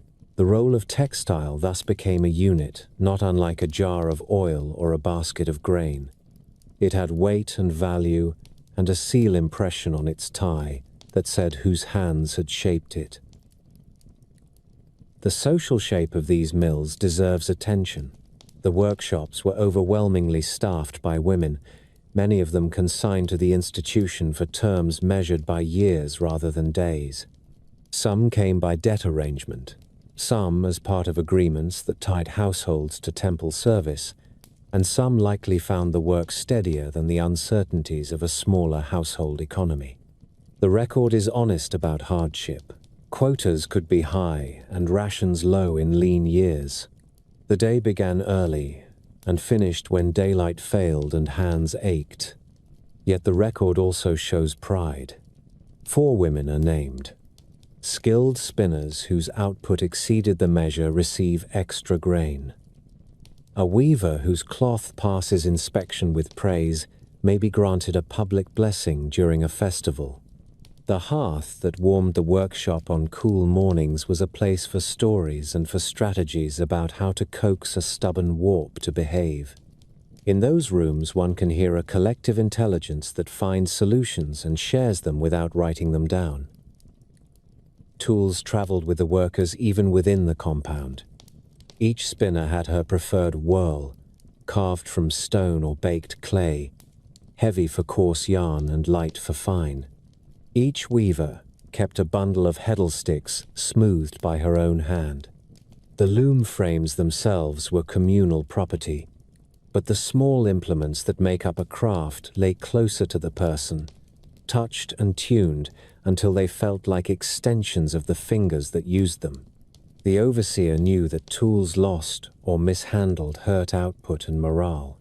A good room had a small chest where spares were kept, and a woman in charge who could fix a broken heddle string and smooth a nick in a beater without losing an hour to fault finding.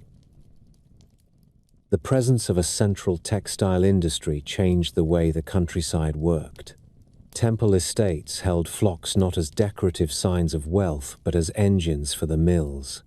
Shepherds counted their animals at night, as carefully as scribes counted bolts by day. Routine and attention gave both enterprises their yields. The timing of lambing, the selection of rams, the annual plan for the best shearers to visit each fold, all fed the supply line that brought wool to the city. The mills in turn sent out finished cloth as rations to workers on canal crews and to porters and to soldiers.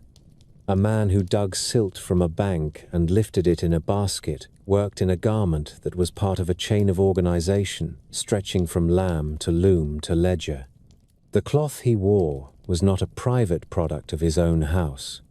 It was a sign that he belonged to a city that could clothe him so he could work for the city again tomorrow. Textiles also created new professions around the edges. There were tailors who cut and stitched with bronze needles so that rectangular lengths could become close-fitting tunics or fringed mantles fit for a singer or a courtier. There were cleaners who specialized in removing oil and dirt from garments without destroying the cloth. There were brokers whose job was to move surplus cloth to markets where it would bring the best return in silver or in wood. There were warehouse keepers who learned to stack bolts so that air could move among them and damp could not gather and spoil an entire wall in a week. There were clerks in small rooms whose tables filled with labels and stoppers as they tied and sealed and wrote out the particulars of each roll. The mills multiplied labor rather than replacing it. They made room for intelligence of many kinds, from the flick of a wrist that yields a perfect twist to the exact look in the eye that knows a shop needs more water jars before noon. There is an often repeated observation that innovations in one craft spread to others because they share certain requirements. Textile mills required standard measures and predictable processes.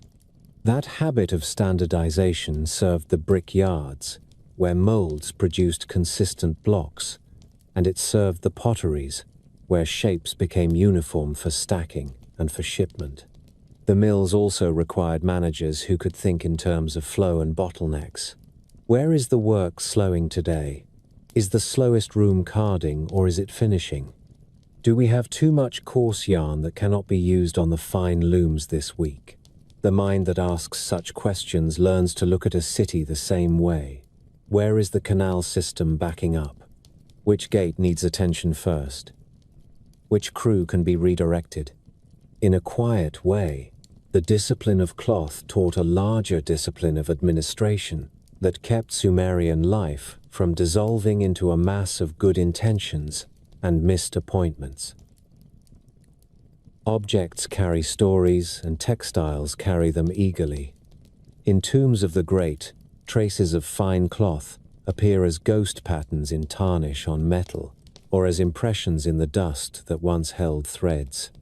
Artists carved scenes of ritual where fringed garments swirl as musicians turn and dancers lift their arms.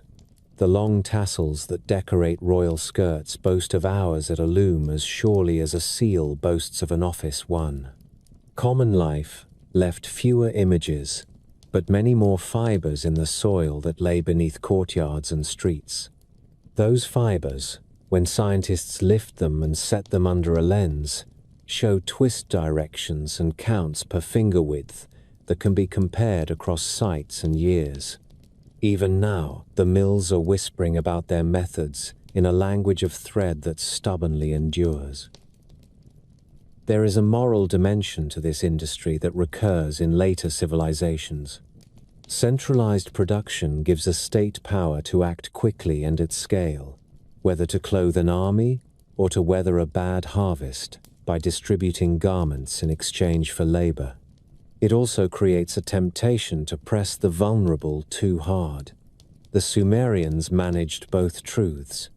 The temple as employer could be exacting. It could also be paternal. Rations were a right as well as a reward, and there is evidence of allowances for childbirth, and for sickness, and for old age in the wording of some later texts. We should not sentimentalize this. The day was long and the work relentless. At the same time, we should not miss the seeds of something recognizably civic, a sense that a collective enterprise implicates the whole city in the well-being of its parts. The mills connected Sumer to worlds far beyond the horizon of the flat plain. Boats carrying bales of cloth made for harbors where the water turned salty and the air smelled of bitumen and brine. From there, Merchant captains followed the coast past islands and capes to trading partners whose names filled the mouths of storytellers in evening courtyards. Those partners sent back copper from ores in mountains Sumerians would never see, and hardwood timbers long enough to bridge a courtyard or span a boat.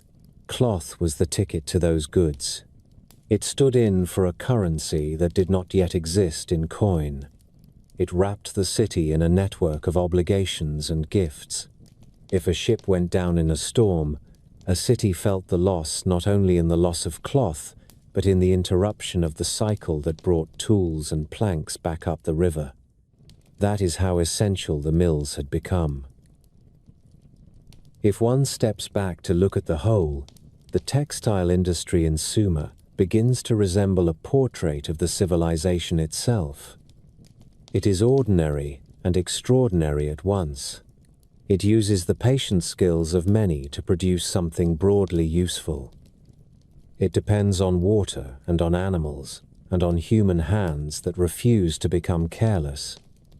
It makes beauty in passing even as it serves necessity, because a bolt of plain cloth can please the eye as well as a painted vase if it falls in a line that flatters a shoulder or keeps a child warm in a winter wind out of the north. It offers work that can be taught and learned and measured.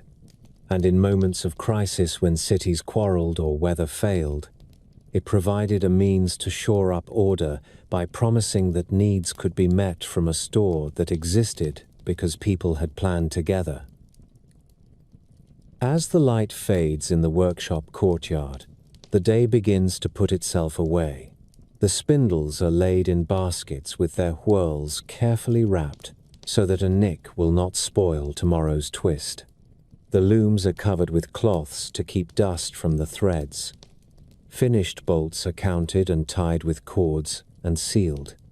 The overseer lifts the clay tags and turns them to dry on a tray.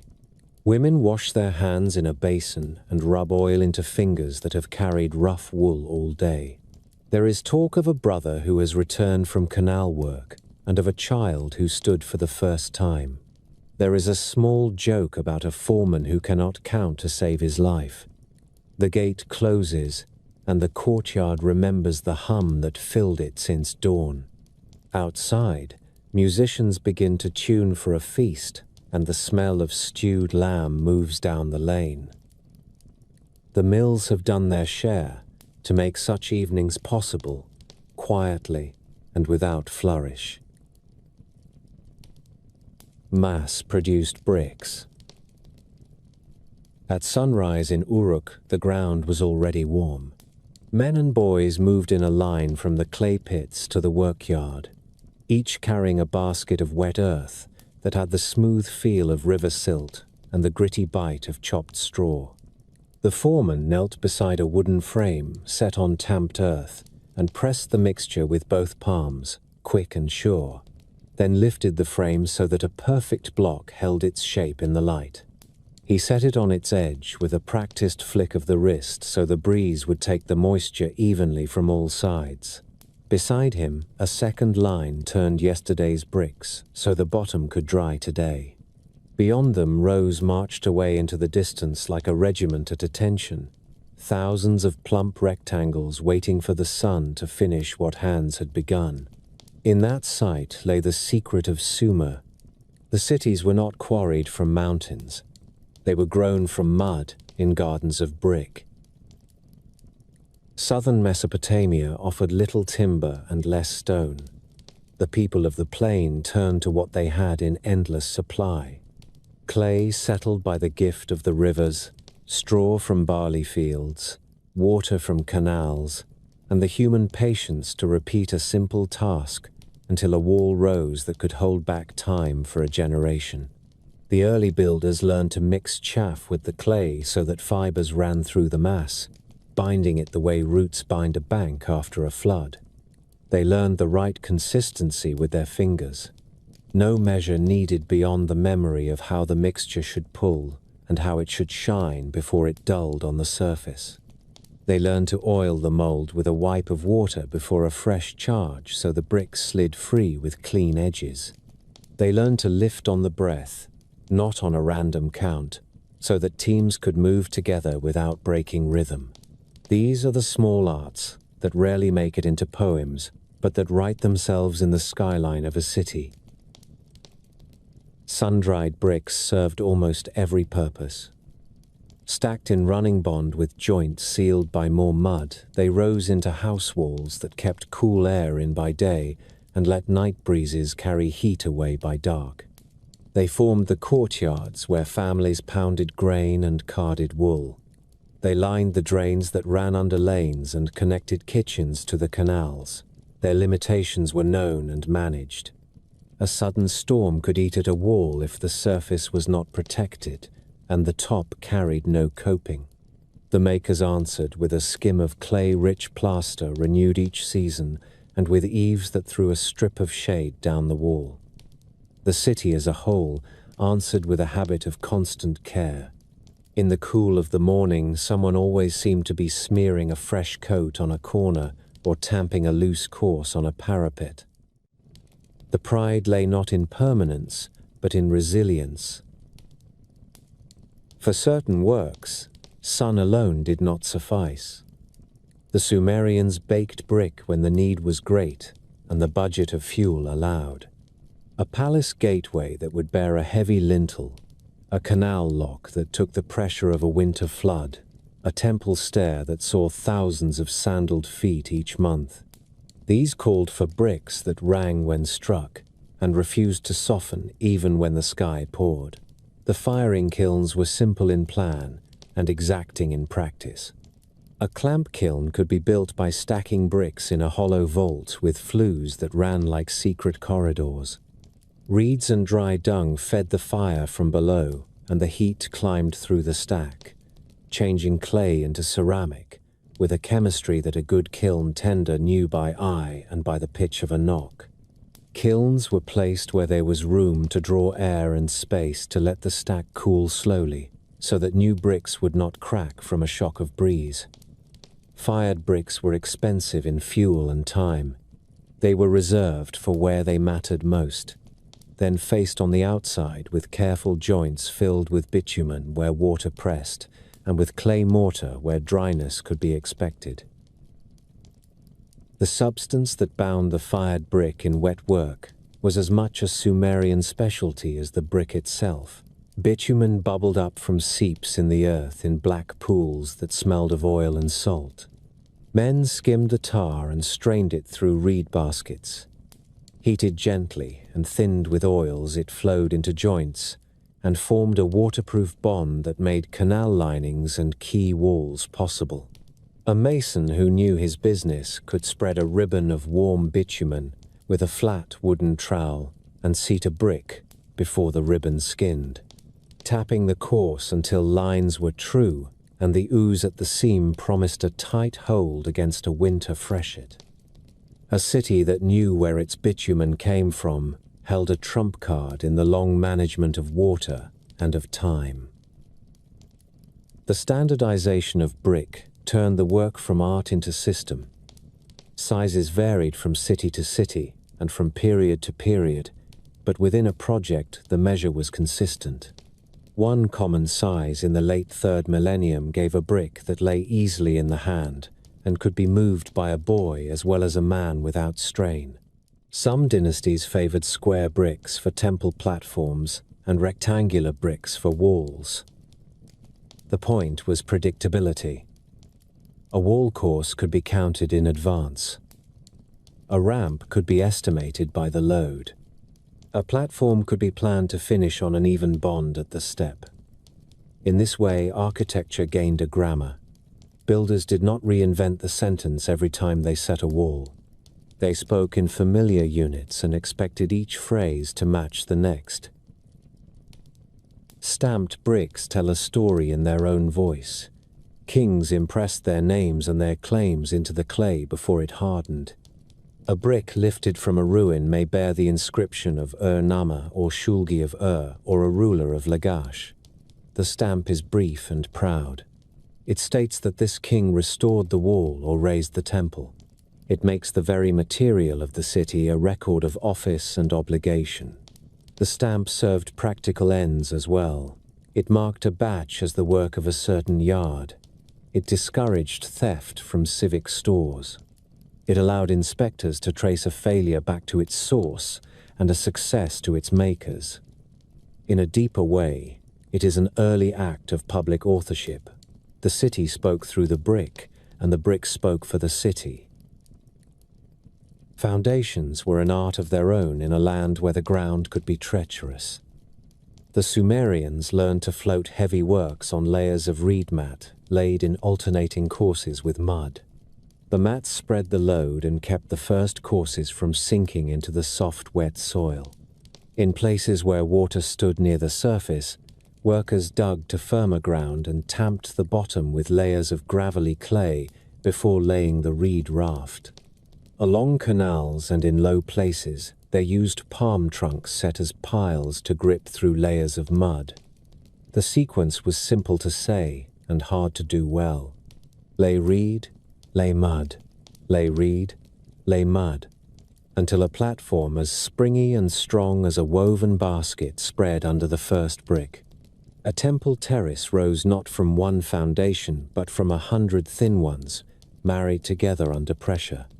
The skill of that marriage is the reason some Sumerian platforms still rise as flattened mounds from the plain where their outer faces have long since fallen away. The ziggurat began as a raised terrace and became a mountain built of brick.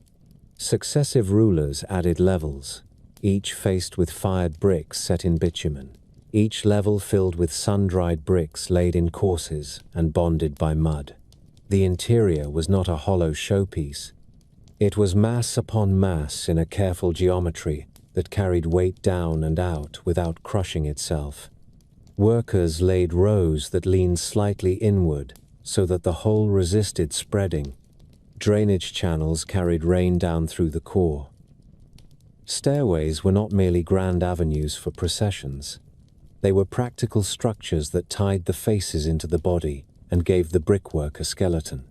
From the top, a priest could look across 100 courtyards and fields to the horizon. From the base, a laborer could say that he had set his hands to the raw material of a mountain and made it stand. In this way, the city created a sacred height in a flat land. And it did so with the same tool it used to make a garden wall. City walls tell the same tale in another register.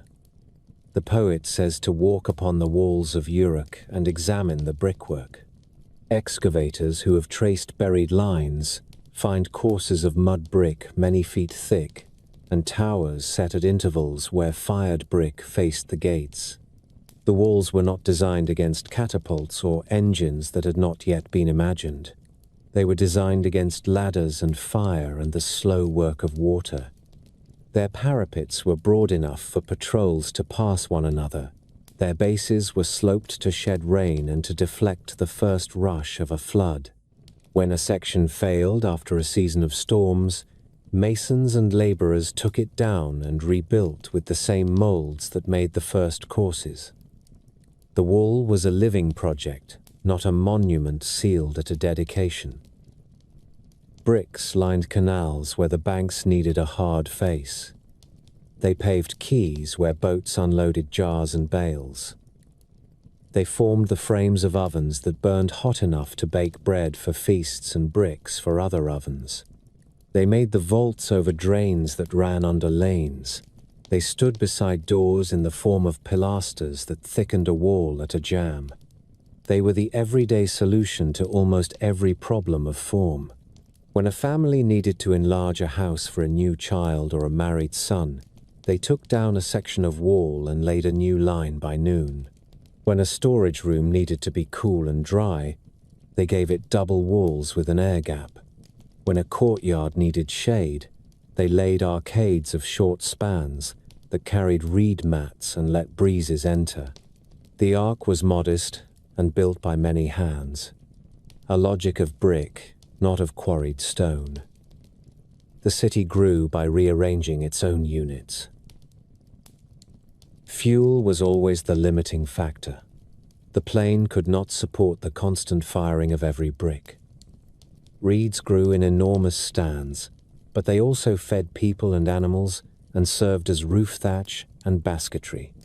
Dung from cattle and donkeys burned well, but it also fertilized fields. The Sumerians spent their fired brick budget wisely. Kilns were lit for facings and for structures in contact with standing water. Sun-dried bricks made up the bulk of all else. In dry climate and with constant attention, the choice was sound. We moderns see erosion and think failure. The Sumerians saw maintenance and thought order. A wall that receives a new skin each year keeps its strength and its place. A city that trains itself to that rhythm keeps its life. Organization held the entire enterprise together. A brickyard had its own small bureaucracy. Clay gatherers were assigned pits and schedules so that the supply never stopped. Mixers measured straw by baskets to keep consistency. Mold men were chosen for speed and clean edges. Turners watched the weather and decided which courses needed shifting in the afternoon air. Kiln men were a breed of their own, scarce and prized, for a sense of heat that could not be taught quickly. Cart drivers moved stacks to sites and brought back broken bricks to be recycled into new mixes. Scribes kept tallies that allowed a master builder to know when to call for a new batch and when to shift crews from mixing to laying. We read their marks and see the dry bones of management. Their contemporaries felt the lively bones of a city that could raise a new courtyard in a week and an entire temple terrace in a season between floods. There were failures. A newly laid wall might bulge when a foundation course softened in an unexpected seep. A kiln might crack a stack if a gust turned the flame too fast through a channel. Bitumen might run in a summer swelter and stain a facade that had been laid with pride. Sumerian builders met faults with a practical courage that deserves respect across millennia. They shored, they rebuilt, they revised designs. They learned that a wide base and a patient lift in the first courses beat ambition that tried to gain height too quickly. They learned that a subtle batter in a long wall gave strength that a straight face could not. They learned that plumbing a drain with a string before sealing the top saved days of undoing later. Every lesson passed from mouth to ear and from hand to hand. In time, the folk knowledge of brickwork became a civilization's common sense. Bricks carried more than weight, they carried meaning. The moment a mason set the first course of a temple foundation, a priest sealed small offerings into a clay box and buried it beneath the corner. The offerings might include tiny figures of gods or copper tools in miniature, bread-shaped tokens of clay, and a tablet naming the ruler who ordered the work. The bricklayers closed over the box, and the wall rose. Later generations who repaired the corner would sometimes find the deposit, read the name, and set a new offering with their own stamp beside the old. In this way, bricks connected time. They were the pages that carried inscriptions from age to age, even when the words on tablets were lost in a fire or scattered by a conqueror. The labor that made the cities was not faceless in its own day. Songs were sung in the yards and stories told in the shade of drying racks. A boy learned how to wipe a mold with the back of his wrist, not the palm, so that he would not leave grit that marred the edge. A girl learned how to carry 2 green bricks without letting them touch, so their corners stayed true. A man learned to read the cloud line and knew when to hurry a course into shelter. The knowledge was democratic and proud. A city that could make its own material did not depend on expeditions to distant quarries or the risky transport of towering beams. It depended on itself, on the daily conversion of earth and water and straw into blocks that grew into rooms, and rooms into neighborhoods, and neighborhoods into a place people loved enough to repair. In the late afternoon, the brickyard quieted as the shadows lengthened and the rows cast narrow lines upon the ground. The last moulds were rinsed. The last loads went out to a site where a wall would begin at dawn. The kiln mouths glowed and then settled to an orange that signaled even heat. The foreman pressed a thumb into a trial brick and nodded. He would sleep near the fire and wake to feed it in the night. A breeze came up from the river and carried a smell of bitumen and damp earth over the city. Above the lanes rose the parapets and roof lines, all right angles and careful planes, broken by stair towers and by the rising mass of a temple terrace catching the evening light. It was a skyline made by hands over generations, the sum of countless small decisions taken with confidence and with care. If there is a single image that gathers the meaning of Sumerian brickwork, it is a woman on a roof at dusk, smoothing a patch of wall with a wet palm, while a child watches and imitates her motion on a small brick beside her. The gesture is domestic and trivial, and it is also the gesture that kept a whole city from fraying. The Sumerians did not discover a stone that never wears. They discovered a practice that never rested and so never failed. Their cities are gone as living places, yet their bricks still come out of the ground with stamps that name old kings and with edges that show the pressure of a hand, and they say quietly that the first urban people understood how to make a world from what lay under their feet and to keep it standing by showing up each day. Metallurgy. At the edge of where the wind carried the smell of marsh and smoke in equal measure, there was a quarter that woke before dawn and kept its fires alive through the night. The ground there was paved with black, glassy slag that crunched underfoot. Walls were the color of soot. On benches of baked clay lay tools with a dull promise in them. Tongs with jaws shaped like a bird's beak. Hammers with faces, polished by steady work. Crucibles fire-scarred and crusted with a blue-green shine. Here the Sumerians taught earth to bleed metal, and then taught metal to take whatever form a steady hand could imagine. They were the first people on that plain to keep furnaces as a civic trust. They turned raw ore and native nodules of copper into tools and ornaments, into fittings that held wagons together, and into blades that gave a soldier confidence as he stepped into danger. In their yards, the Bronze Age was not a label. It was the glow in a furnace throat and the sound of a hammer making a rhythm that could steady the mind. Copper was the first servant in this craft. Some of it came to Sumer as native lumps washed down in gravel beds that lay far to the north and east. Much more arrived as ore from lands of mountain and stone that the Sumerians knew only by report and by the look of the men who came downriver with cargo.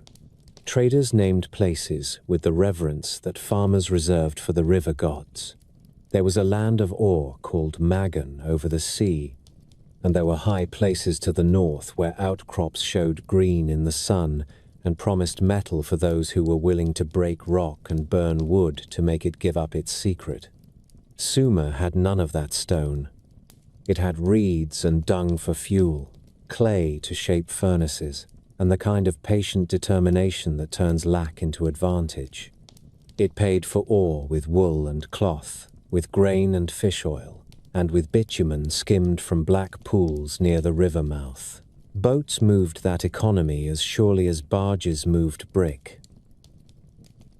A smelting furnace in Sumer looked modest when cold. It was a short round tower of clay, no higher than a man's chest, lined with a belly of the same material and pierced near the base with small mouths, where clay nozzles called tuyères brought air into the fire. Workers built a charcoal bed and set crushed ore in layers above it. Then more charcoal, then more ore, until the tower held a black sandwich of heat and promise. When the bellows were set to work, the fire turned white at its heart, and the clay gave back the heat with a steady, dull roar. Bellows were goatskins or ox hides tied to wooden crosspieces and worked by hand and foot so that they breathed in and out like great animals. The men at the bellows learned to listen for the tone that meant enough air and not too much. Too little and the ore sulked and remained stone. Too much and metal would oxidize and slip away into useless slag. Between those errors lay mastery. The first melts produced a spongy mass, a bloom that looked like scorched bread, full of glassy inclusions. That bloom went to the anvil where hammers drove out the glass and drove the copper together into a coherent ingot that rang when struck. The smith reheated that ingot again and again, each time returning to the hammer to shape it, because copper grows stubborn when it is worked cold. Heat forgives the metal and allows it to bend and stretch. A good smith knew when to stop by the color along the edge and by the feel through the tongs. He knew when a part could be hammered thinner and when it must be left to keep its strength. He knew where a curve would hold and where it would crumple. The craft did not live in his head alone. It lived in the muscles of his forearm and in the callus at the base of his thumb. Sometime in these centuries, a smith or a prospector or a trader noticed that certain ores yielded a copper that behaved differently under the hammer. It took a sharper edge. It kept that edge through more work. It rang with a different tone on the anvil. Those ores carried a guessed metal in small measure, a whiff of arsenic perhaps, or, when luck and trade combined, a little tin. The deliberate mixing of copper with tin became one of the most consequential chemical marriages in human history. Bronze is harder than copper, less easily bent out of shape, and more ready to take a high polish that will slide through tough fibers and resist easy dulling.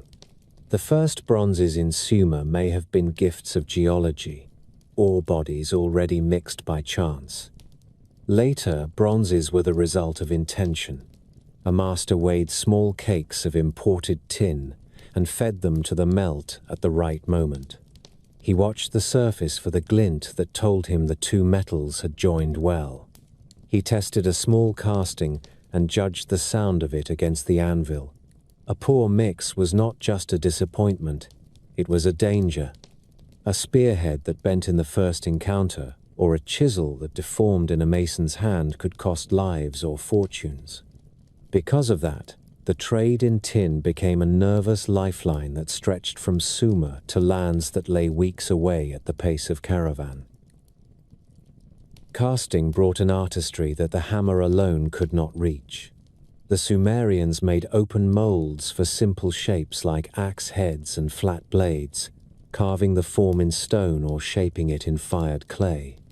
They learned to make two-part molds that would join around a wax model and take fine detail.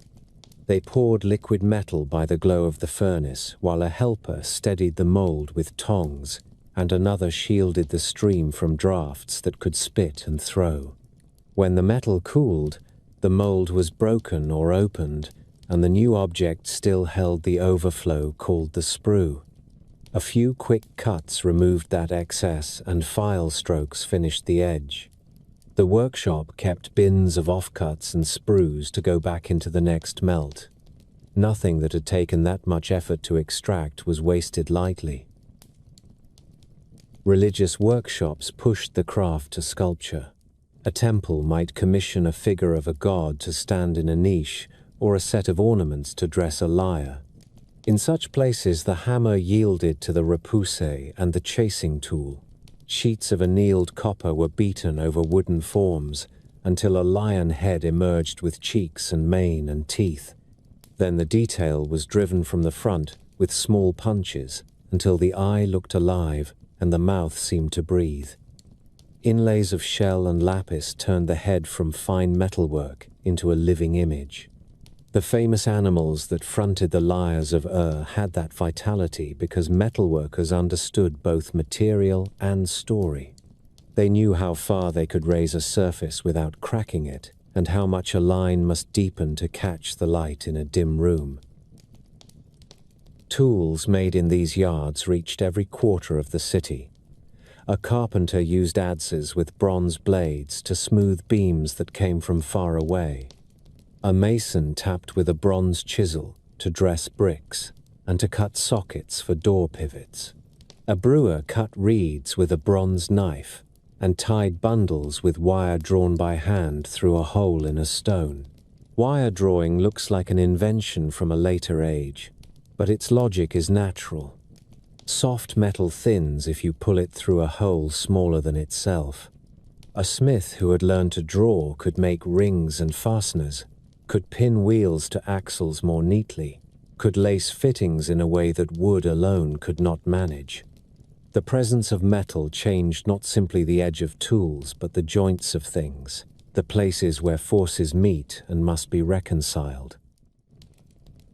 Weapons took a share of the shop's attention. Spearheads with midribs ran true and entered cleanly. Rivet holes took shafts that were wrapped and bound to keep the head from splitting the wood. Dagger blades kept a keen line and wore a polished hollow near the spine, where a careful file had done its work. Helmets of beaten copper appeared on the heads of guards and took a dent instead of a fatal cut. Scales of bronze stitched to a backing made a coat that could turn a glancing blow. These were small protections in an age when courage and numbers and ground still decided most fights, but they mattered. A guard who believed in his gear stood more steadily at a gate. A farmer who received a properly made sickle from the temple store knew that someone with skill had thought of him. The shop did not run on skill alone. It ran on wood, or more often on charcoal, and on the human power that turned hides into breath. Charcoal meant long hours of tending earth-covered piles, where wood burned hot without proper air until the impurities left as smoke and a dense carbon remained behind. Sumer had little wood of its own. That deficit made each sack of charcoal dear and kept smelters honest about how they fed their furnaces. Bellows workers tired and needed to be spelled. Smelting days were planned like military campaigns. Ore was weighed. Charcoal was stacked and covered. Crucibles were dried in a low fire to keep them from bursting when charged with liquid metal. Molds were prepared and inspected. Tools were set where a hand could find them without searching. Then the fire was lit, and the yard became a theater of concentration. Metal gave Sumer something else as well. It gave them a metaphor for change. Clay was plastic and obliging. Brick was modular and loyal. Water could be guided if it was honored. Metal had to be wrestled with and wooed. It existed in stone as a promise that required cleverness to redeem. In myth, this work became a privilege, protected by gods who kept the secrets of fire and earth. In law, it became a regulated craft. Workshops paid in cloth and grain, and sometimes in silver for the right to draw fuel and to keep apprentices. Master smiths swore to the quality of their output. If a blade failed, and the failure was judged to be fraud rather than bad luck, penalties followed. That early accountability is not surprising. When a craft sits near the center of a city's safety and prosperity, it attracts rules like iron attracts a magnet. Those rules kept the reputation of the yards high and kept customers from crowding the door with complaints instead of orders. Archaeology gives us the quiet testimony of this world. Slag heaps do not lie. They show the ratios of metal to waste and tell us whether a furnace ran hot enough and whether the ore was rich. The shapes of tuyères show whether bellows could keep a blast steady. The scars on a crucible lip tell whether a smith poured with a sure hand or spilled and burned his feet for the lesson. The thinness of a beaten vessel tells us how far a master trusted his material and how even his hammer strokes were across a broad surface. A child's copper toy from a burial tells us that the craft could afford a moment of kindness and that families loved their children in the same way everywhere. In the evening, the yard changed character. The big smelting furnace was banked. The small finishing hearth still glowed, while file strokes made a whispering sound and quenches hissed as edges met water. A man wiped oil across a new axe head and set it aside to harden. Another lifted a helmet into a shaft of light and turned it to see whether the curve caught a line cleanly. Apprentices swept and stacked. Someone told a story about a shipment of tin that had been delayed when a caravan leader mistook a dry valley for a pass and had to double back before winter came down. Laughter flickered like sparks. Tired men and boys washed their hands in a basin and marveled for the 1000th time at how the smell of metal never quite leaves the skin.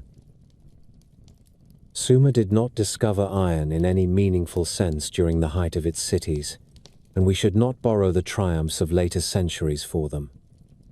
What they discovered was no less foundational.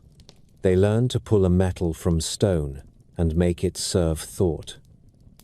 They learned to mix that metal with another and make a new thing that surpassed its parents. They learned to plan for a day when the wind would not be still and the charcoal would be just dry enough and the molds would be cured properly so that an entire shop could move like one body. They learned to sell that work to a city that had learned to ask for it by name and by measure. In so doing, they taught their descendants and their neighbors that matter yields to mind when patience and organization join hands. Mathematics. In a city where canals had to arrive at the right height and rations had to reach the right hands, numbers were not a luxury. They were the quiet agents that made the day run. Along the quays of Uruk and Lagash, under the shade of reed screens, men and women counted jars and baskets while scribes pressed marks into clay that stood for amounts no eye could gauge at a glance. In those courtyards and storerooms, Sumer turned counting into a craft, and the craft into a way of thinking that still orders time and space for us. The Sumerians did not invent numbers. They invented a culture that lived by them. The first thing that strikes a visitor to that world is the elegance of its favorite number. Sumerians built their reckoning on 60. The choice was not mystical. 60 behaves with a generosity that small accounts do not. It divides without remainder by 2, 3, 4, 5, and 6. It yields neat halves and thirds and quarters and fifths, which is what a clerk needs when he is measuring oil into jars, or a surveyor needs when he is laying out a field with cords. From this preference flows a cascade of habits that still govern our days. An hour holds 60 minutes. A circle holds 360 degrees. You can watch the mind of Sumer at work on any clock face. That sexagesimal habit did not come out of nothing. Long before there were tablets with columns of numbers, there were fingers with knuckles. A shepherd can count to 12 with one hand by touching each knuckle and the tips with his thumb. 5 times that 12, on the other hand, brings the count to 60. This folk arithmetic seems to have left its print on the Sumerian love for dozens and sixties. The tokens that once sealed tallies inside clay envelopes gave way to marks on tablets, and the marks took on a regularity that mirrored the regularity of a hand. The leap from things to signs was the first victory of an accounting mind. The leap from signs to a place value system was the second. Place value is the discovery that makes arithmetic truly swift. Sumerian scribes did not need a separate sign for every large number. They wrote a sign for 1 and another for 10, and then used their positions to carry the meaning farther. Where a sign fell in a column mattered as much as which sign it was. This system is the ancestor of the way we write tens and hundreds and thousands, and while the Sumerians did not yet have a symbol for 0, They had the discipline that zero requires. Context held their columns steady. An order for barley made it obvious whether a mark represented 1 or 10 or 60. In time, their successors would introduce a placeholder. The essential step had already been taken by the clerks, who could glance at a tablet and know which line represented a day's ration and which represented a month's. Mathematics in Sumer was first and last an applied art. Surveyors needed to know the area of fields, since water allotments and taxes depended upon it. They measured with ropes and poles and turned irregular shapes into sums of rectangles and triangles. They learned the lengths of diagonals and the way squares relate to their sides. Their work may look simple from a distance, but it required a delicacy of judgment that modern people often overlook. A field that bends around a canal or follows the edge of a mound can be reduced to familiar shapes only by a mind that is comfortable moving between the real and the abstract. The Sumerian surveyor walked with cords and pegs and carried in his head a table of multiplications and reciprocals that would let him turn steps into measures and measures into areas before the light failed. Tables were the instrument that made this possible across a whole city. Clay tablets from schoolrooms preserve neat lines of products and reciprocals that a student copied until the pattern was part of his hand. Multiplication was not built on an endless rote of ones and twos. It was organized around 60s. To divide by hard numbers like 7 or 11, scribes used reciprocals that were ready to be multiplied, a method that made division as simple as a familiar multiplication, followed by a place correction. The best students could run these operations quickly while speaking the steps aloud, just as a master weaver can count threads while her shuttle flies.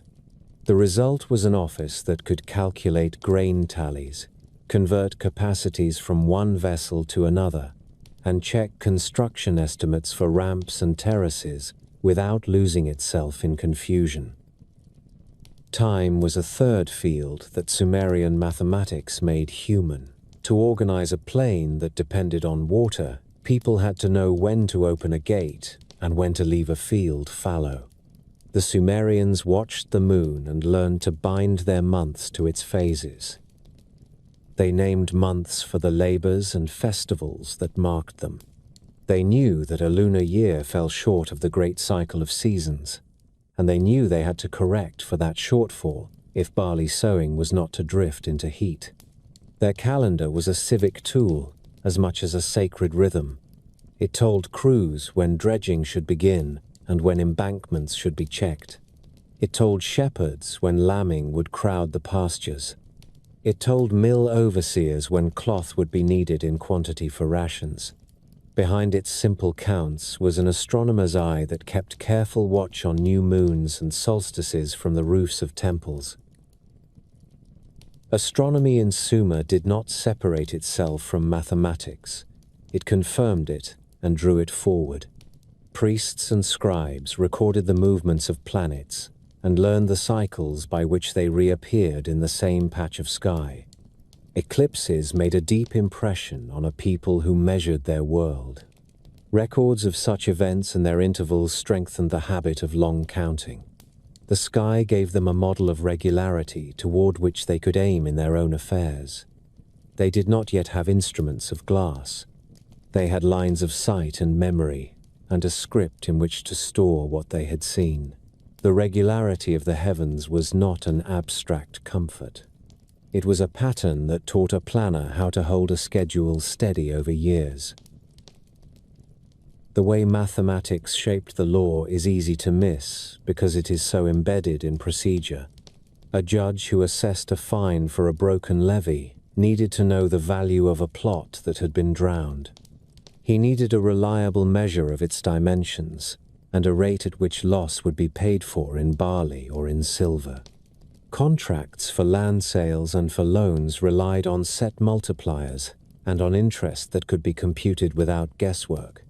When disputes over boundaries arose, The court sent out surveyors with cords to make a fresh measure rather than letting eloquence decide.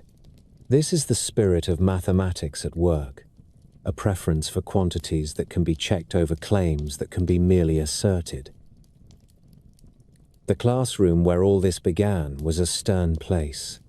Students learned signs, then lists, then numbers, then problems drawn from life. A typical exercise might present a field of a certain length and width and a required yield. How many workers are needed to sow it in 3 days? How much water will it require if the canal stands at a certain height? If a portion is given over to date palms, how should the remainder be measured for barley rows? The answers were not merely arithmetic. They were habits of breaking a problem into parts and then assembling the parts into an action that a foreman could follow. The boy who mastered such questions would one day stand in a storeroom and turn an order from a governor into jars and baskets and seals. He would also be the one a canal inspector asked for when a bend in a levee had to be replotted.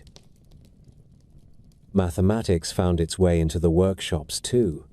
A potter who turned a series of jars to the same capacity needed a way to check volume. He learned to use standard measures of water and to adjust the curve by eye to fit what the measure told him. A brickmaker learned to calculate how many molds to fill in a morning for a wall that must stand at a certain height by a certain date. A carpenter learned to set out a true rectangle by checking that the diagonal matched the expected length, a rule that later ages would write on tablets of its own. The quiet exchange between number and craft made Sumer's economy more than a heap of labor. It made it a coordinated effort governed by rulers that could be taught and repeated. There is grandeur in the abstract achievements that later centuries would add to this foundation. Tablets, from long after Sumer's first flowering, reveal a scholar's delight in the properties of right triangles and the ratios that appear in circles and squares. Those texts belong to a later Babylonian stage of the tradition, yet their existence does not diminish the Sumerian accomplishment. It shows instead how powerful the early decision had been to write numbers into clay and to teach children to think with them. What began as a clerk's aid for counting grain matured into a science that could discover formal truths about space and number. The seed was sown in the tablet house of Uruk, when a teacher insisted that a boy copy a multiplication table again until his hand moved faster than his doubt. It is tempting to imagine that such order made life cold or mechanical. The opposite seems true. Numbers permitted fairness, where memory alone would favor the loud and the strong. A ration that is measured and recorded saves quarrels at the gate. A field that is surveyed and marked reduces the chance that two neighbors will hate each other by harvest time. A calendar that is public lets a city prepare for a lean month before it arrives. That is the moral shape of mathematics in Sumer.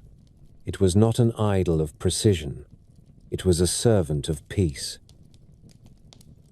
At night, on a flat roof where the air moved freely, a scribe might look up from a tablet and rest his eyes on the familiar constellations.